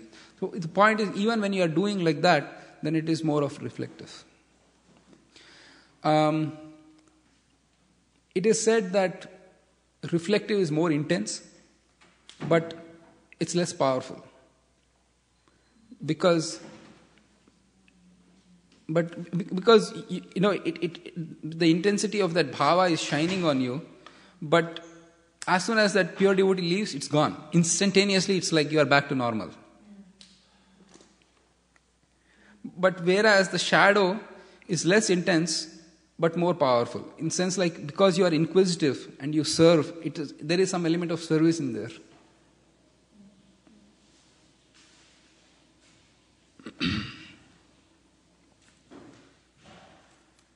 Let's read that last paragraph and then we'll wrap it up. Here, for those who are online, we are on page 140, the last paragraph from Nectar of Devotion. Such shadow attachment or para attachment can develop if one associates with a pure devotee or visits holy places like Vrindavan or Mathura, or if an ordinary man develops such attachment for Krishna and fortunately performs devotional service in association of pure devotees, he can also rise to the platform of pure devotional service.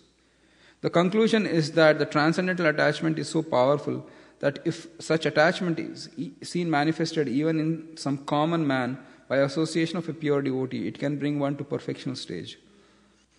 But such attachment for Krishna cannot be invoked in a person without his being sufficiently blessed by the association of pure devotees. So, questions?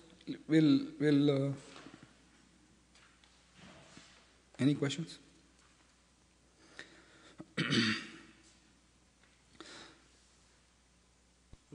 Yes, please.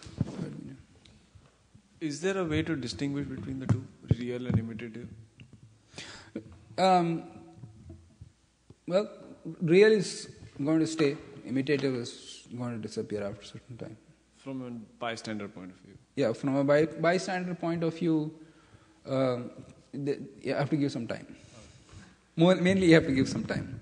Because if there is like ecstatic devotional service going on and everybody is in the same ecstasy, it's hard to tell. But, But then you can see that, all the devotees are attracted to one particular personality or a group of personalities. But it's hard. There is no like hard and fast rule to say. I was just thinking of it from an offense point of view. I mean, you don't want to offend either one. Okay. Well, I think by being silent you will be... That's the best way. Yeah, best way. Yeah. We just try to think in our mind who is who, we don't know. So because good thing you brought up the question of offense. Because bhava, it is said, can be destroyed when offenses are committed.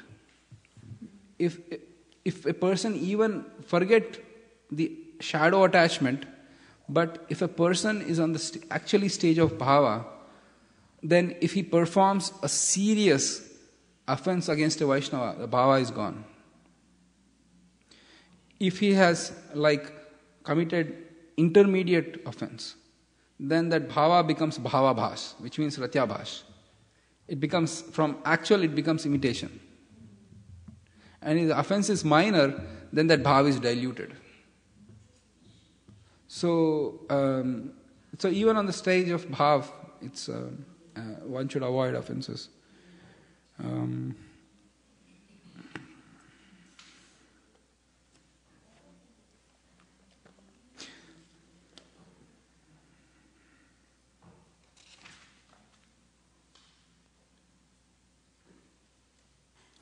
So let's go read the last paragraph.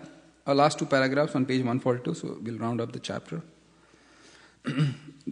Those who are online, we are reading from page 142, the Nectar of Devotion. If one can gradually advance his status in devotional service, this is understood to be due to the causeless mercy of Krishna himself. If a person is completely detached from material enjoyment and has developed pure ecstatic devotion, even if he is sometimes accidentally found not living up to the standard of devotional service, one should not be envious of him. It is also confirmed in the Bhagavad Gita that a devotee who has unflinching faith in and devotion to the Lord, even if sometimes found to be accidentally deviated from pure devotional characteristics, should be still counted among the pure. Unflinching faith in devotional service in Lord Krishna and in spiritual master makes one highly elevated in the activities of pure devotional service. In the Narasimha Purana, it is said, if a person has completely engaged his mind, body and activities in the service of the Supreme Godhead, but externally he is found to be engaged in some abominable activities, these abominable activities will surely be very quickly vanquished by the influence of a staunch devotional force. The example is given that on the full moon that there are some spots which may appear to be like pockmarks. Still the illumination spread by the full moon cannot be checked. Similarly, a little fault in midst of the volumes of devotional service is not at all to be counted as fault. Attachment for Krishna is transcendental bliss. Amid unlimited volumes of transcendental bliss, a spot of some material defect cannot act in any way. It comes back to the earlier thing we were referring about how even the anartha nivritti, practically it's almost destroyed, but even on the bhava stage, there can be a tendency that, which brings up your point, like in a person on bhava may be doing something which is, which seems to be not appropriate. So it's better, silence is the best mechanism, we don't know. Thus concludes bhava. So, I ask the devotees for a choice. Do you want break or should we complete the 19th chapter and then we can continue? But I had a question. Do we know this shloka, this Narasimha? I like the translation. Let's see if I can read it here.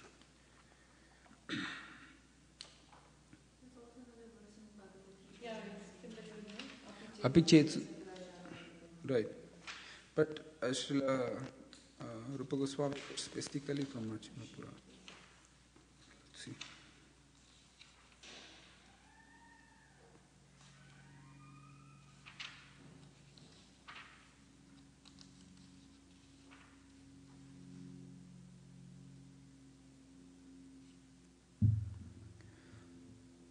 So that verse is. I can send the photo later. Even I can. Bhagavati chahara ananya cheta vrisha malinopi virajate manushyaha nahi sasha kalusha chaiva kadachit timira bara bhavatam upait chandraha. A person who is dedicated completely to the Lord may show externally serious contamination, but internally he is pure. The full moon, though marked by the figure of a rabbit, is never overcome by darkness. So,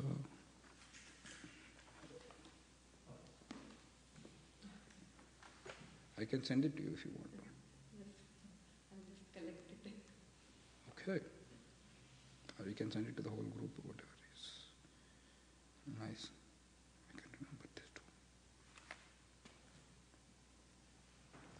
Malini, take a picture of this, please.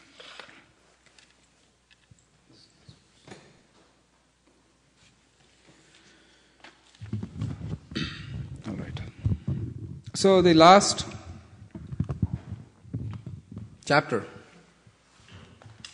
Ready? This is Prema. This is what we are all waiting for. In fact, it's said that our highest goal or aspiration, devotional service, is love of God. At least let's see what it's all about in the first place. And so on.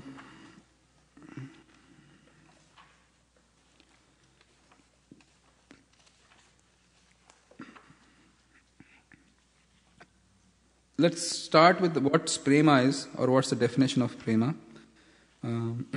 It's for those who have waves of devotion, it's there in chapter 19. That's on page 145.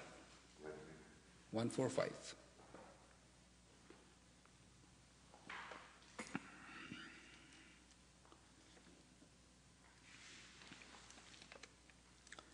the definition of prema.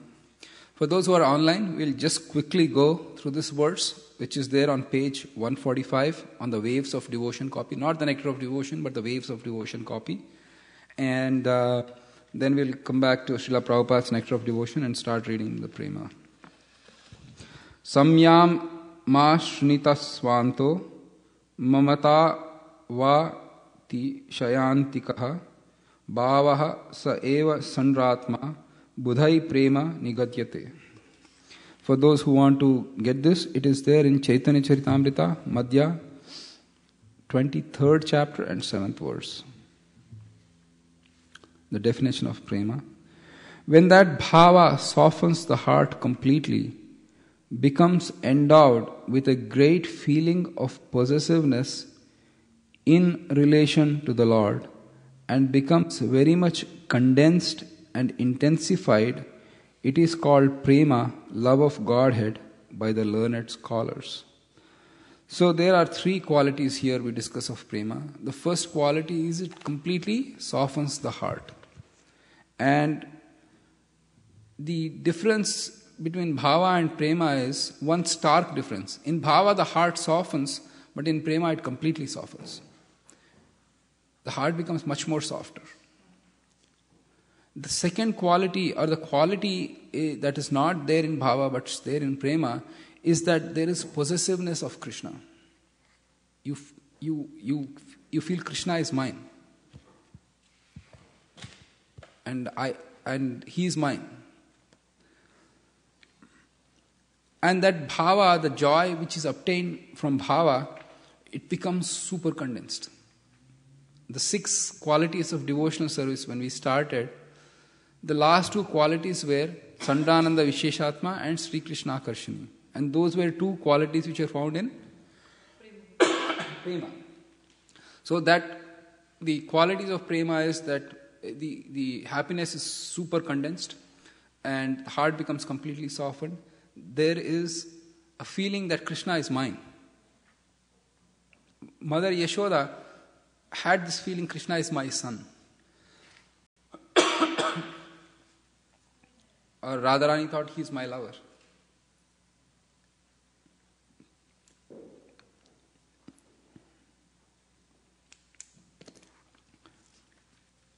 So the primary, and there are the primary characteristic is it's an intensified state of bliss. The secondary characteristic is completely softens the heart, and it's marked by a highly possessive mentality of Krishna.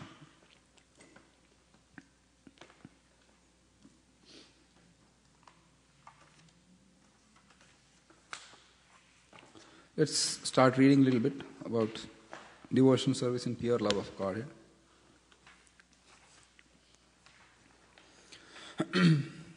When one desires to love Krishna in one particular relationship becomes intensified, this is known as pure love of Godhead. For those who are online, we are reading from chapter 143, page 143, chapter 19. In the beginning, a devotee engages in the regulative principles of devotional service by the order of a spiritual master. When one thereby becomes completely purified of all material contamination, there develops an attachment and taste for devotional service. This taste and attachment, when gradually intensified over course of time, becomes love. The word love can be actually applied only in relationship with personality of Godhead. In the material world, love is not applicable at all. What goes on under the name of love in the material world is nothing but lust. There is a gulf of difference between love and lust, like the difference between gold and iron. In the Narad's Pancharatra, it is clearly stated that when the lust is completely transferred to the Supreme Personality of Godhead, the concept of kinship is completely reposed in him. Such is accepted as the pure love of Godhead by great authorities like Bhishma, Prahlada, Uddhava and Narad. Great authorities like Bhishma have explained that the love of Godhead means completely giving up so-called love for any other person.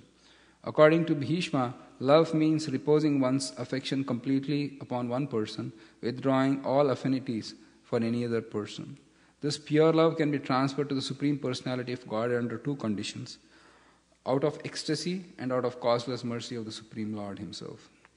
So, out of ecstasy here means from bhava comes prema. That is out of ecstasy. Or the other way you get prema is directly by the mercy of the Lord. So, Srila Prabhupada first talks, or Rupa Goswami first talks about getting through bhava. Ecstasy in love of Godhead can be potently invoked simply by following the rules and regulations of devotional service as they are prescribed in the scriptures under the direction of a bona fide spiritual master. In the 11th canto, 2nd chapter, verse 40 of Srimad Bhagavatam, this ecstatic love, born of the execution of religious devotional service, is explained. A devotee in course of executing the regulative principles of devotional service develops his natural Krishna consciousness, and being thus softened at heart, he chants and dances like a madman.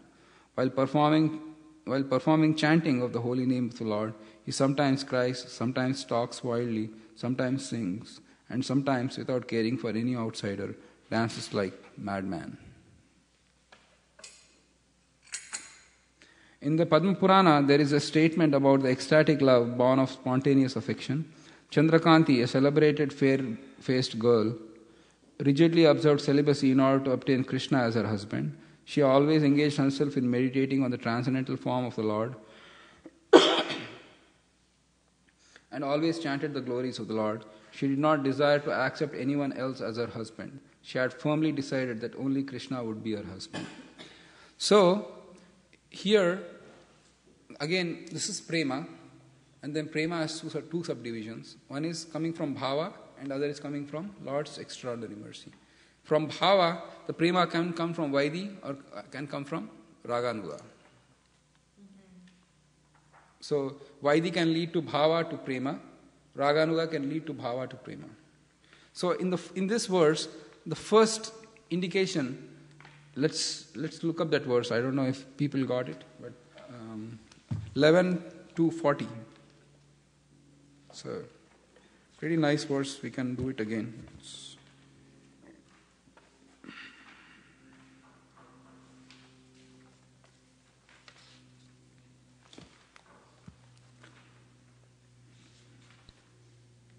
It's on page 265. On the Shloka book, 265.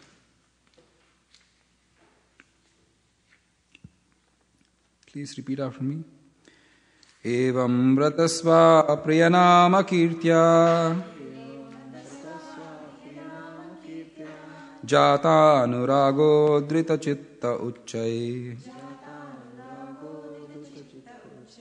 asatyato rodati rauti gayati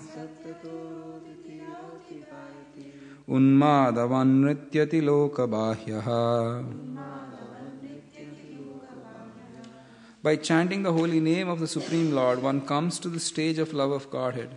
Then the devotee is fixed in his vow as an eternal servant of the Lord, and he gradually becomes very much attached to a particular name and form of the Lord, of the Supreme Personality of Godhead. As his heart melts with ecstatic love, he laughs very loudly or cries or shouts. Sometimes he sings and dances like a madman, for he is indifferent to all the public opinion. So this is prema. And Chaitanya Mahaprabhu has said that if you take the entire Bhagavatam and if you collect the essence of all the instructions that are there in the Srimad Bhagavatam, this verse is the essence.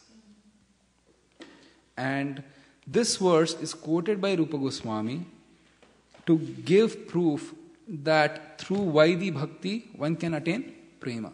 Vaidhi to Bhava to Prema.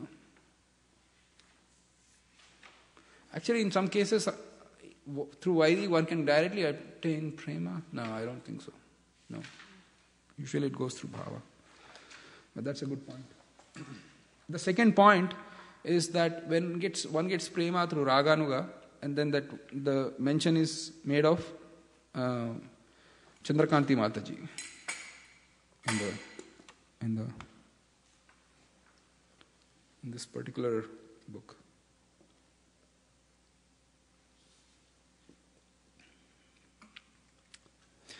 Let's read. I think we'll... we are going to read from the subsection or the subheading, the Lord's Extraordinary Mercy, on page 144 of Nectar of Devotion. When a devotee is found to be always associated with the Lord in ecstatic love, it is to be understood that such a position has been awarded by the Lord Himself out of His causeless extraordinary mercy. An example of such extraordinary mercy is given in the 11th canto, 12th chapter, verse 7 of Srimad Bhagavatam, where Lord Krishna tells Uddhava, "The gopis of Vrindavan did not study the Vedas to achieve me, nor had they ever been in a holy place of pilgrimage, nor did they devoutly execute any regulative principle, nor did they undergo any kind of austerity. It is simply by my association they have attained the highest perfection of devotional service."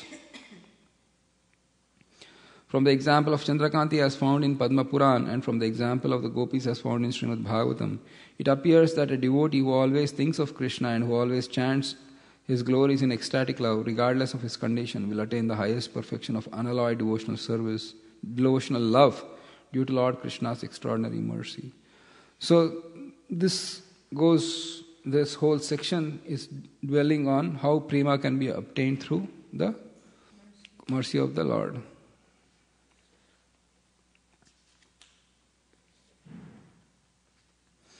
And then let's go and read on page 145, the second chapter. Everybody there? Page 145, second chapter. Spontaneous attraction to Krishna, which is said to be due to extraordinary mercy of the Lord, can be placed in two headings. One is profound veneration for the greatness of the Lord, and the other being automatically attracted to Krishna without any extraneous consideration. In the Narada Pancharatra, it is said that if on account of profound veneration for the greatness of the Supreme Lord, one attains a great affection and steady love for Him, one is certainly assured of attaining the four kinds of Vaishnava liberation, namely achieving the same bodily feature as the Lord, achieving the same opulence as the Lord, dwelling on the same planet as the Lord is residing, and attaining eternal association of the Lord. The Vaishnava liberation is completely different from Mayavad liberation, which is simply a matter of being merged into the effulgence of the Lord. In the Narada Pancharatra, pure unalloyed devotional service is explained as being without any motive for personal benefit. If a devotee is continuously in love with Lord Krishna and his mind is always fixed upon Him, the devotional attitude will prove to be only a means of attracting the attention of the Lord. In other words, a Vaishnava who is incessantly thinking of the form of Lord Krishna is to be known as pure Vaishnava.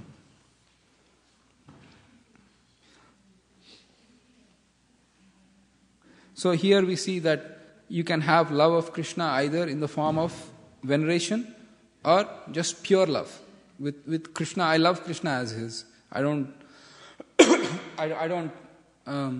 think too much if He is the absolute truth, what His powers are, or what His glories are, what His influence is. You just are so attracted by that charming boy in Vrindavan that you love him. That's all. For his being in Vrindavan, that's all. I don't care if his. The example I give is I don't know if I have to repeat it, but during the Rasa dance, Krishna left the gopis, and the gopis were in a almost you can say final stages of their life because of their intense separation of Krishna. And they were going every forest, every creeper, every deer. They were asking, "Did you see Krishna? Where is Krishna? Where do you see Krishna?" And Krishna, in the meanwhile, he was hiding himself and he was enjoying the fun. So then Krishna said, "Okay, let me kind of see what sort of love these gopis have." So Krishna transformed himself into four-handed Narayan. And he was on that very road which the gopis were walking. And then all the gopis saw Lord Narayan in his four-handed form in the forest of Vrindavan, and they all bowed down before him, and they offered his worship. And, "Oh Lord Narayan, you are absolute." And then after offering him prayers, not prayers, they didn't even offer prayers, they offered obeisances. And they were in such intense eagerness to find Krishna. They asked Narayan, "Where did you see Krishna? Where did Krishna go?" So anyways, yeah. So So either one gets mercy of Krishna or through sweetness, one gets prema, or through reverence, awe and reverence.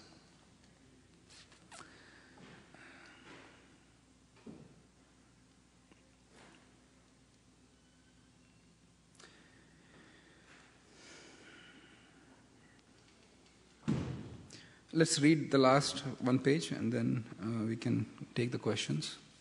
Let's wrap up. A little earlier we can. Association with pure devotees. Although many different types of processes for which right.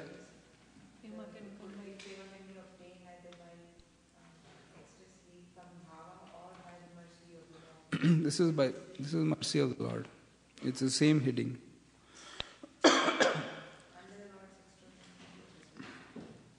Yeah, here if you see Malini on page 145, chapter paragraph 2. Spontaneous attraction to Krishna is said to be due to extraordinary mercy of the Lord, can be placed in two headings. So the extraordinary mercy of the Lord. Did I get your question right in the first place to answer it right or what? Yeah, the association of devotees. If it's still under Lord, that's still under mercy. Oh, this one. Oh, okay. Let me double check.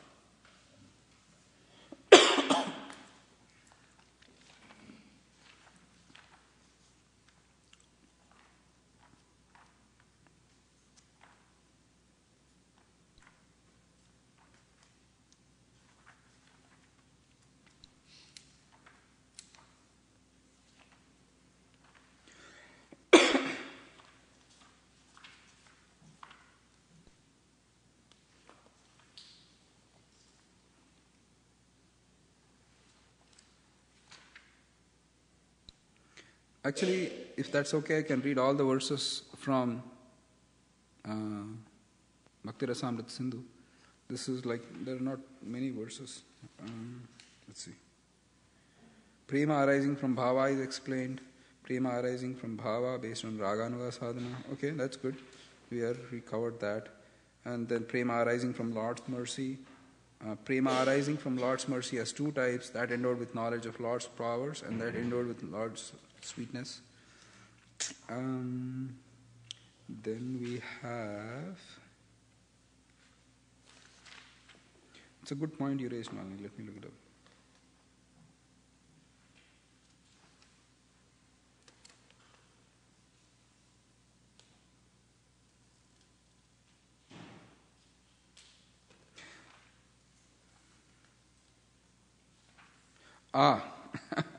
Okay. Thank you very much. So, after Srila Rupa Goswami summarizes, there is one point we'll do that. So, we first discussed, let's summarize. We first discussed the definition of prema. Then we said prema can be obtained either from sadhana or from Lord's mercy. And when it's obtained through sadhana, it can be either through Vaidhi sadhana, when we used Evam Ratasa Priyanama Kirta as an example. And then we said from Raganuga, and Chandrakanti, she just meditate on the Lord. The next step is through Lord's extraordinary mercy. Lord's extraordinary mercy is two headings, we said. Those two headings, I'll just read those two verses. It'll give a better light on that. Prema arising from the Lord's mercy has two types, that endowed with knowledge of the Lord's power and that endowed only knowledge of the Lord's sweetness.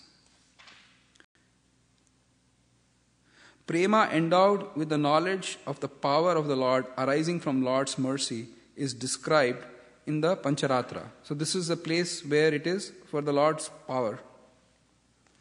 Affection for the Lord more than anything else, which is very firm, includes knowledge of the Lord's power, is called bhakti, and by that bhakti a person attains powers of spiritual world as well as other rewards.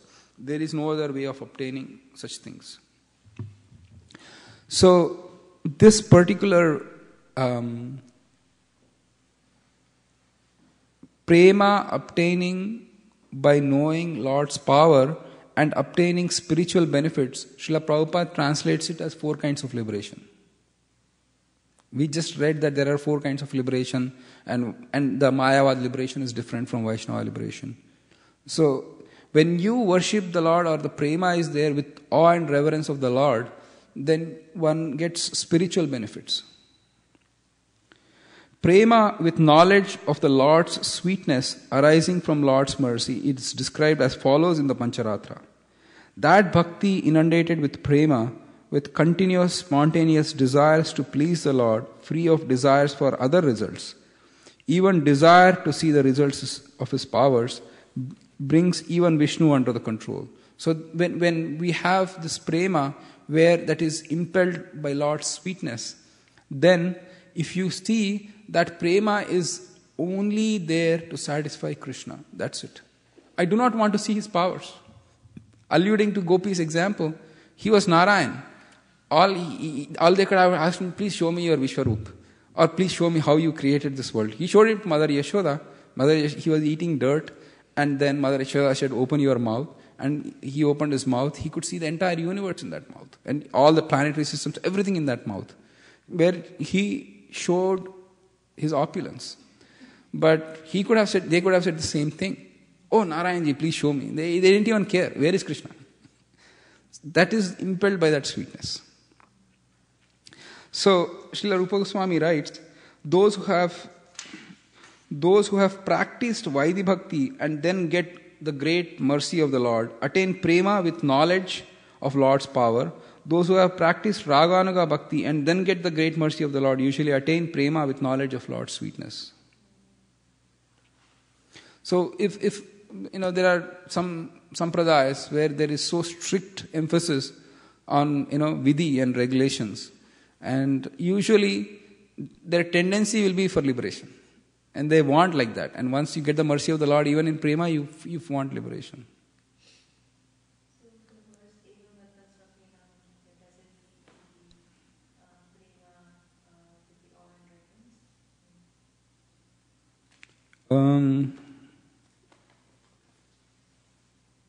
According to this verse, yes, but there is no correlation. Right. Usually, Srila Rupa Goswami writes usually. It's not like a dry cut thing. So, thank you, Malini. Thank you for your question. Because the last verse, you said last paragraph, we going back to Nectar of Devotion on the last page. This section, actually, this is where Rupa Goswami comes up with the verses Adav Shraddha. He summarizes the whole platform till now, whatever he explained in those 2 verses. Actually, that was my question for you today, that where has he discussed that verse, because we are learning that as a part of this. Right.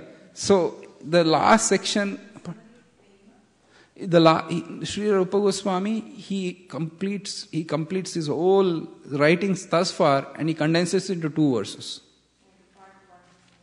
The whole part 1, Adav Shraddha, starting from, he says, this is from starting this. So let's read the page 146.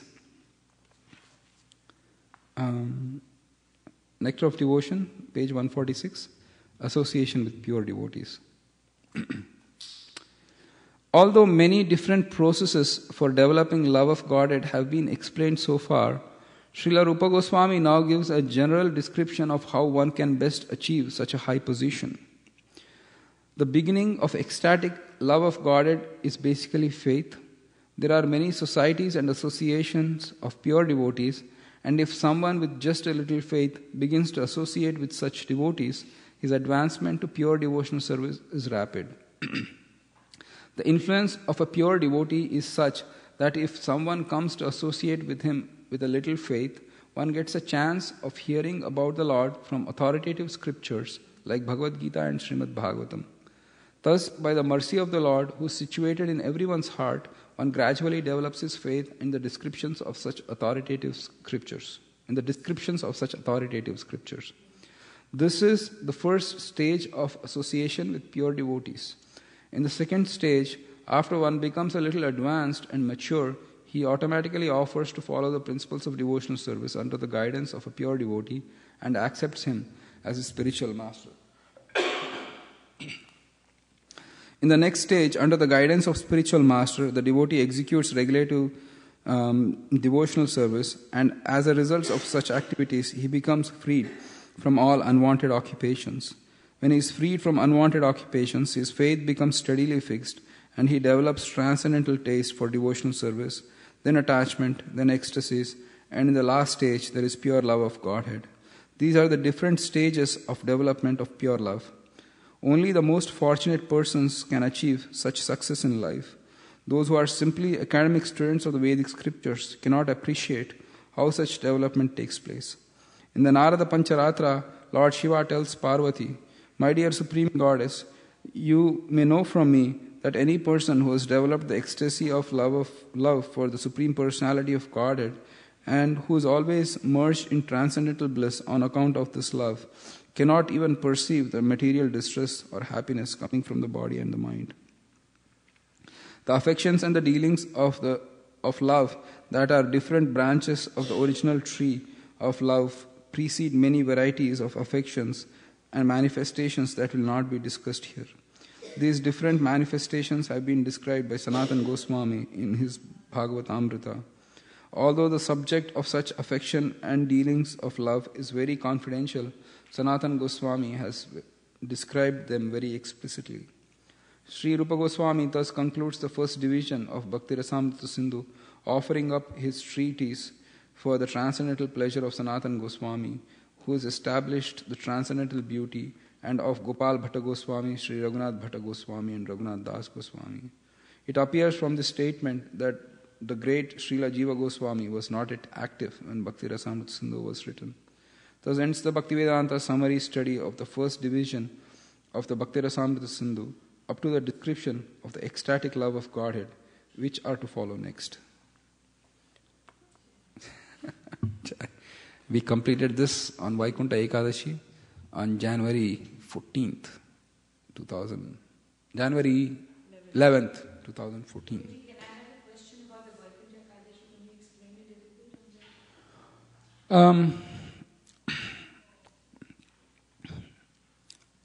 Very briefly, on this day, most of the temples in India, they have a special gate through which one can go, and it is believed that one can enter into Vaikunta through this. It is said in one of the Puranas that the Lord had ejected 2 demons from spiritual world and opened the doors, and somehow that is being taken advantage of on this day. And that happened on this day. So that's in brief a summary. Thank you. So the other point about, let's talk about exam a little bit, because everybody is. So there are few options. We can have a completely closed book exam, or we can have partially open book exam. So we can have a completely closed book exam, or we can have like 50% closed and 50% open. Open book exam, please understand, is not going to be easy. It's better closed and better. The regular pattern. Because the regular pattern. Yeah, and given the fact that there are so many subtleties that if I give open book, I'll be forced to kind of question those subtleties. And looking in this book won't help, because it's a summary study. I had to go through 3 books to kind of get the point. So you can have books, whatever books you want for the open exam. You can get as many books as you want. But it's okay, well, let's keep it closed book. Okay. So in the closed book exam, the pattern of study is that, try to do the highlights. The qualities of this or the quality of that, differences between this or that. I'm not here to pick on your memories. And honestly, you can't memorize everything from this book. I completely can understand. So the exam won't be tough. It will be basic. But if you read through the Nectar of Devotion, 19 chapters, 143 pages, 146 pages, you should be able to easily pass the exam. Yeah. Yeah. Actually, you know what, Michael? Every day 10 pages. That's not much. If you read, I didn't read the whole semester. All right, 10 pages a day starting today. Vaikuntha Ekadashi. It's doable. Bhagavad Gita, half of Bhagavad Gita had 400 pages. Actually, the preface, introduction, and first chapter, I found them harder than the later ones. So later ones are smaller ones. So this is complete. And I said I'll make. Okay, so we know one verse is going to come for sure, and two verses are not going to come. Those two verses, you don't have to. Two verses are not going to come.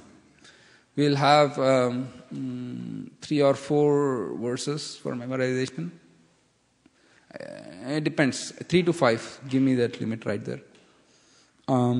So when we write verses, when we are asked to quote 2 verses from memory, you need to quote the Sanskrit and the English. And for some reason that you are unable to quote Sanskrit, then usually it is 50-50 marks. I won't penalize that you didn't write Sanskrit, so I'll take away all the points. But having said that, please, when you paraphrase the translation, please don't give the commentary about the latest scandal that's engulfing somebody. I'll try to keep the exam between 2 hours to 2.5 hours. Yes, yeah. That's, please, we have no laptops, and those who are outside the Bay Area, they have to send me the name of the proctor that they are going to take under. I'll send the question paper to them, and they can reply it back to me. I was wondering if you can give us like a ruled paper, because in plain white Okay. paper, my handwriting, I don't know. Okay, I'll do that. No problem. I'll get it. So it's going to be on paper? Yeah. Yeah, okay. And it's going to be essay and multiple choice? Good point. So there will be, I'll try to keep one essay question. And the other questions will be short answers, fill in the blanks, multiple choices, true or false, and then jumbling. I'll give one left column something, right column something. I'll jumble them up, and then you have to match it. I'll try to keep it fun, trust me. Yeah, it won't be like, 10 essay questions. Well, essay would be, I guess what you're marking that would be an essay, right? One is a memorization.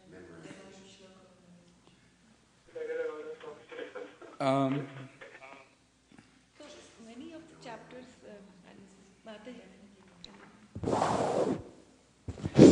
so many of the chapters, they have like a lot of quotations, verses. I mean, it's hard to remember them. Yeah, okay. They have a general summary. I'll definitely not ask this question. Rupa Goswami says that that those who are on bhava, they are prideless. Tell me which verse he quoted to support that. I'll definitely not ask those kind of questions. No, that is not the idea. Mataji, here is the point. We are missing the point that Srila Rupa Goswami's teachings are his words. He is a great acharya. He quotes those verses to substantiate it, which is the Vaishnava etiquette to be followed forever. To show the subsequent generations on how do you actually tell some things. And Vaishesh Prabhu says, you quote something, you have a scripture to back up with. But in this case, we are trying to understand the essence of Rupa Goswami's teachings, not that how perfect he was in quoting verses, or what verses did he quote. Because Bhakti Rasamrita Sindhu, it's a lifetime study if somebody wants to do that. You can just get all sorts of things. You can make. I was telling some devotee that it's my lifetime dream to make a big screen diorama of Nectar of Devotion. You touch on this. Okay, it starts with Bhakti. Click on that, it will show you 4 waves. Click on that, it will show you expand. So you can have like a nice diorama of Nectar of Devotion showing different phases. But so those questions will definitely not come. Concepts, what are the concepts he's trying to say? You read the best way to succeed in the exam, you read the chapter. What are the concepts Rupa Goswami has introduced in this chapter? What is he trying to say here? And but having said that, there will be one or two trick questions. To ensure that, come on, there should be some suspense. I can't give away everything. So in each chapter, if you highlight what, and then some points you can use waves of devotion. If something is not clear, you can use waves of devotion. The other option I can make to introduce, making life easier series. We can meet 1 hour before the exam, and there are questions that devotees can ask questions. But that may be a little too much, actually. Yeah. We'll discuss. We'll discuss. So, I think if you complete early, then I can drop off Malini home also. So that way it can work. All right. So let's go over the questions today. The first question is from Radha Prabhu in Sacramento.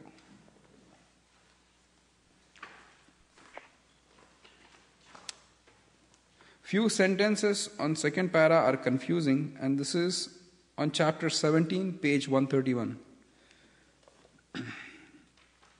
And the two kinds of devotional service, namely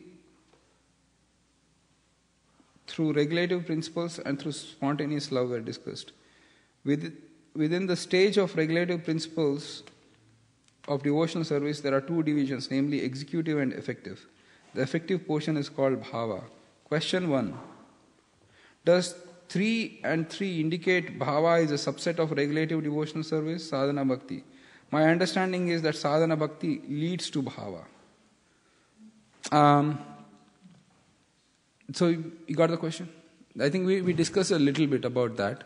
Is that, executive and effective. My understanding, we said, was executive means it is the sadhana, and effective is it's raganuga. So it has two divisions. But Srila Prabhupada translates executive as bhava.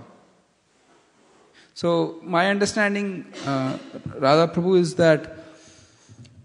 that they are not two separate, mutually exclusive things. So Raganuga leads to Bhava and leads to Prema. So it's not like one stage happens, it starts. It's a gradual process from Raganuga to Bhava. And that's my understanding. Srila Prabhupada actually has few places, it's a little confusing, I do agree. Let me quickly look up on...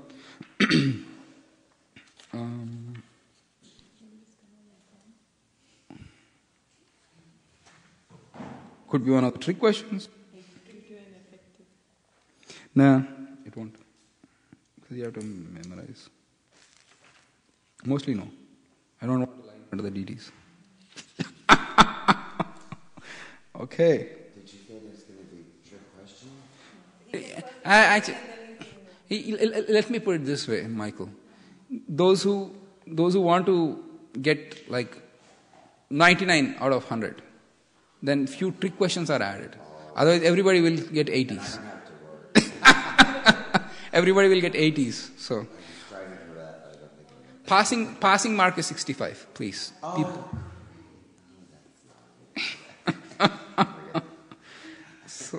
So let's see. Sorry for the.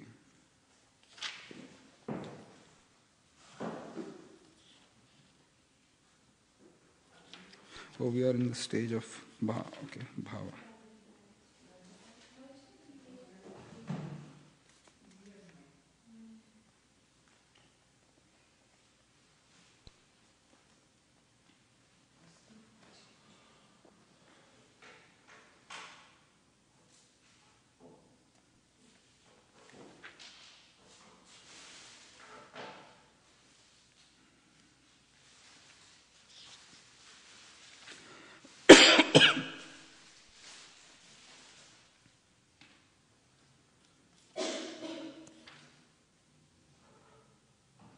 Yeah, there is nothing more to what I can add to what I said. Sorry. So let me just go ahead and ask the second question. Radha Prabhu, are you online? Question 2. In one place in this chapter, it is mentioned that Narada achieved bhava through regulative services by serving the rishis, and in another place by mercy. Which is correct?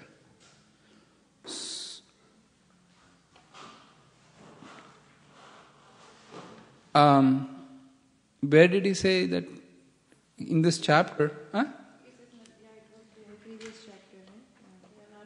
17.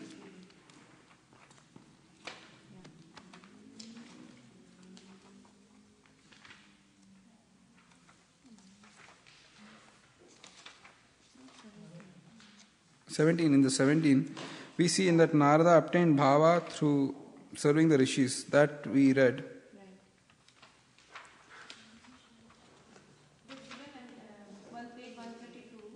Yeah. By executing the regulative an example of rising to the stage of ecstatic love by executing the regulative devotion. Oh, and in the Naradiya Purana, there is a statement about development of ecstatic love. By speaking, Lord Krishna says to Narada, "O best of the Brahmanas, I wish that you may develop unalloyed devotional service unto me, which is full of transcendental bliss in all auspicious." Good catch.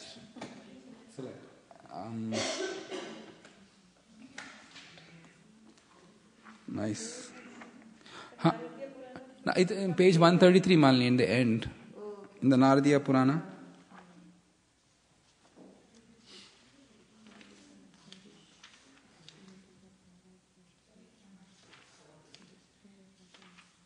So this is by blessing, right?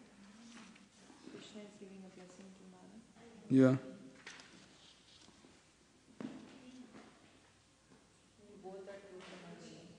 Maybe. All of them, everything I know for it. Wow. Yeah. The Acharyas have not given much of answer to that. It's well left as far as that verse goes.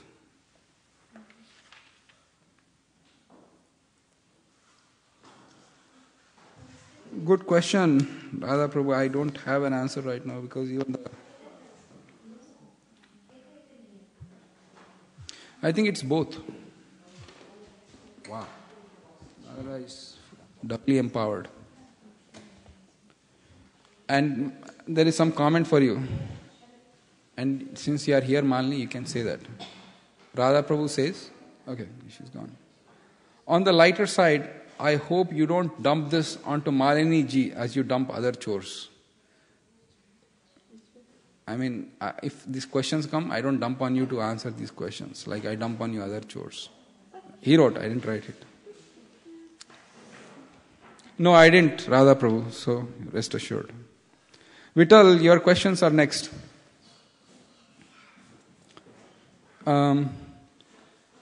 In Nectar of Devotion, chapter 15, Spontaneous Devotional Service, page 120-121, it is mentioned that Kamsa and Shishupal entered the Brahman effulgence and could not enter the Vaikuntha planets or Golok Vrindavans as their attitude were not favorable.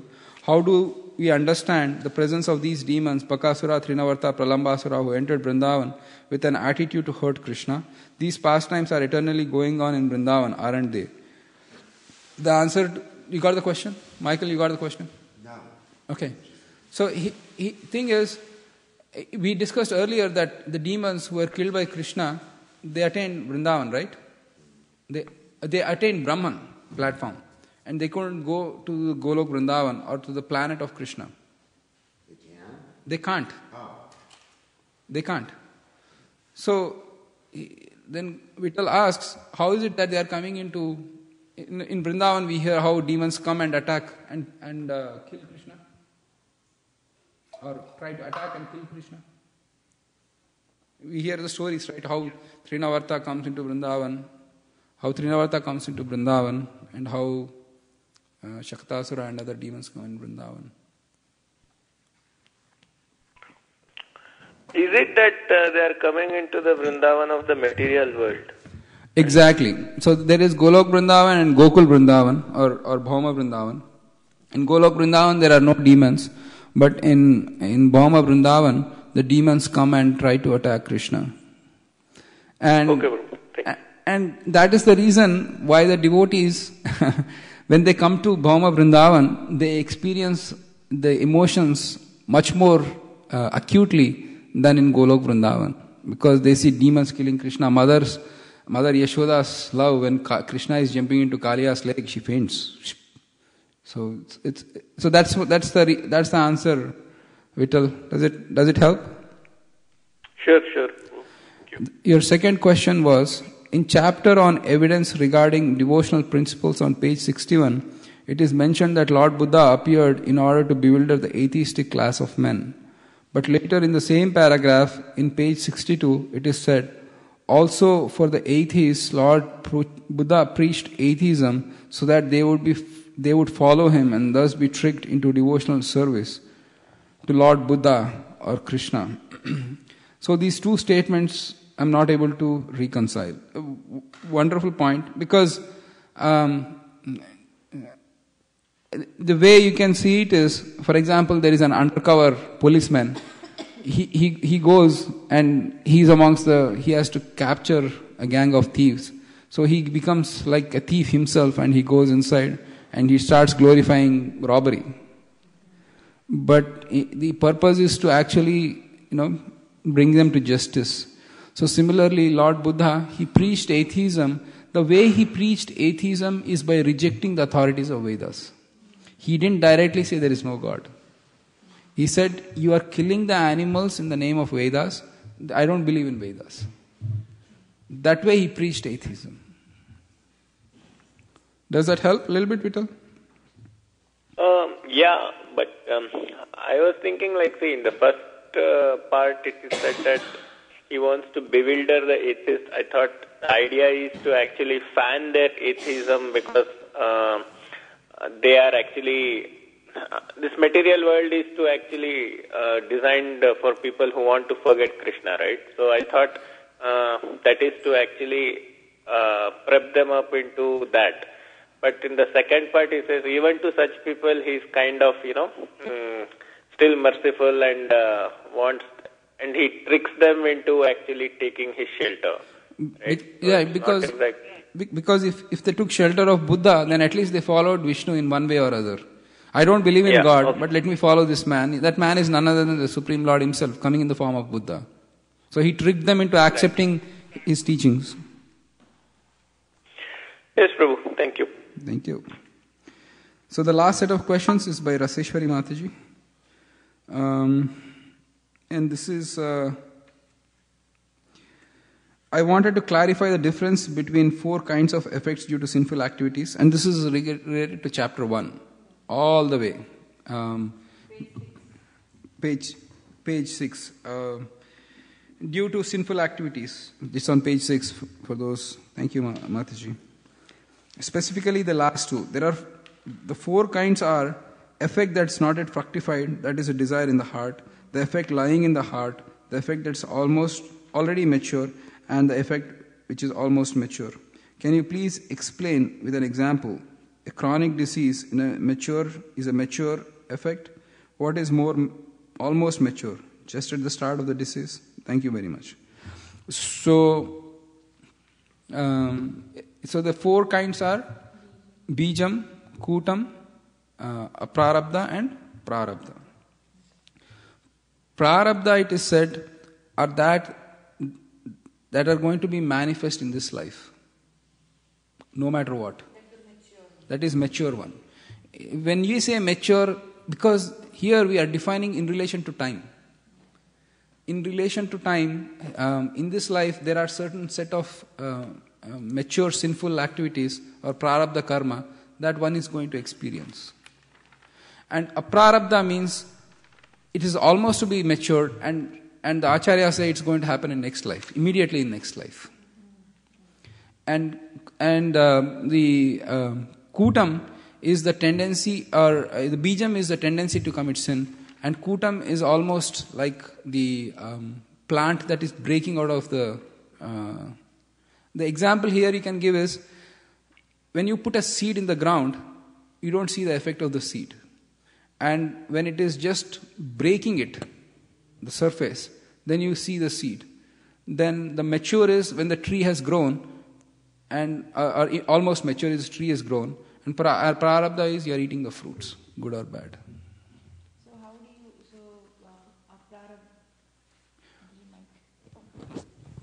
Also the kutam, Malini, cannot be, maybe I'll change back. Kutam is the act of putting the seed in the soil. Tendency, kutam means to commit sinful, the tendency to commit sinful activity, which is taking the seed and putting it in the soil. It's done. Bijam is, you put that seed, the actual seed that you have planted.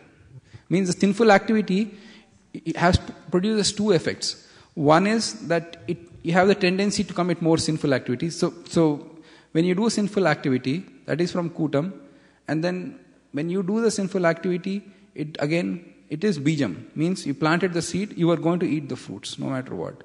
And then the other tendency is that you will tend to do more sinful activities. So our prarabdha is the ones that we are going to get in next lifetime, immediate next lifetime. Right. So what about the kutam and bijam? When that we don't know. It can happen in this life, any time.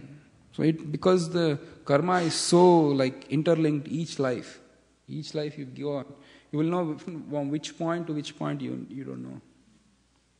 So here those 1, 2, 3, 4 which she has mentioned, that is kutam, bijam, prarabdha and aprarabdha. Right.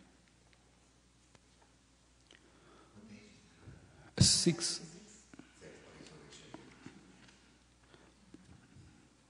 Those are all the questions I got. Anybody else online or anybody have questions? Then we can discuss. Or we'll meet on the 26th. Hare Krishna, Mataji Lavanya. Hare Krishna, Prabhu. Dandavata Pranam. Dandavata Pranam. I was listening to the lecture and I was thinking it is so bittersweet. It is the last one for us, right? Yeah. And many of the devotees will be graduating after this batch, and I'm hoping for a huge convocation ceremony. We'll try to put on all the big, topis and music and everything. Yeah, and it'll be the first ceremony in the new temple. So after this exam, we'll collect the names of all the candidates who are going to get certificate, and then I request it from India by the time it comes. So please expect around Gaur Purnim. Around that time we'll have the certificates. So. If you pass, I will. My. We have to wait for 2 years, right? Almost to give this exam. I hope not. No, I hope not. My question, Prabhu, was related to the verses that you have for us to learn. Yeah. Comparing them with the book that we are reading, The Nectar of Devotion, there's no exact location where these verses turn up. There's no connection. When I read the 1:14 or one of those verses, these are all in the original Bhakti Rasamrita Sindhu. They have all been stated shloka form. Yes. Actually, are you coming to the program today? Yes, Prabhu.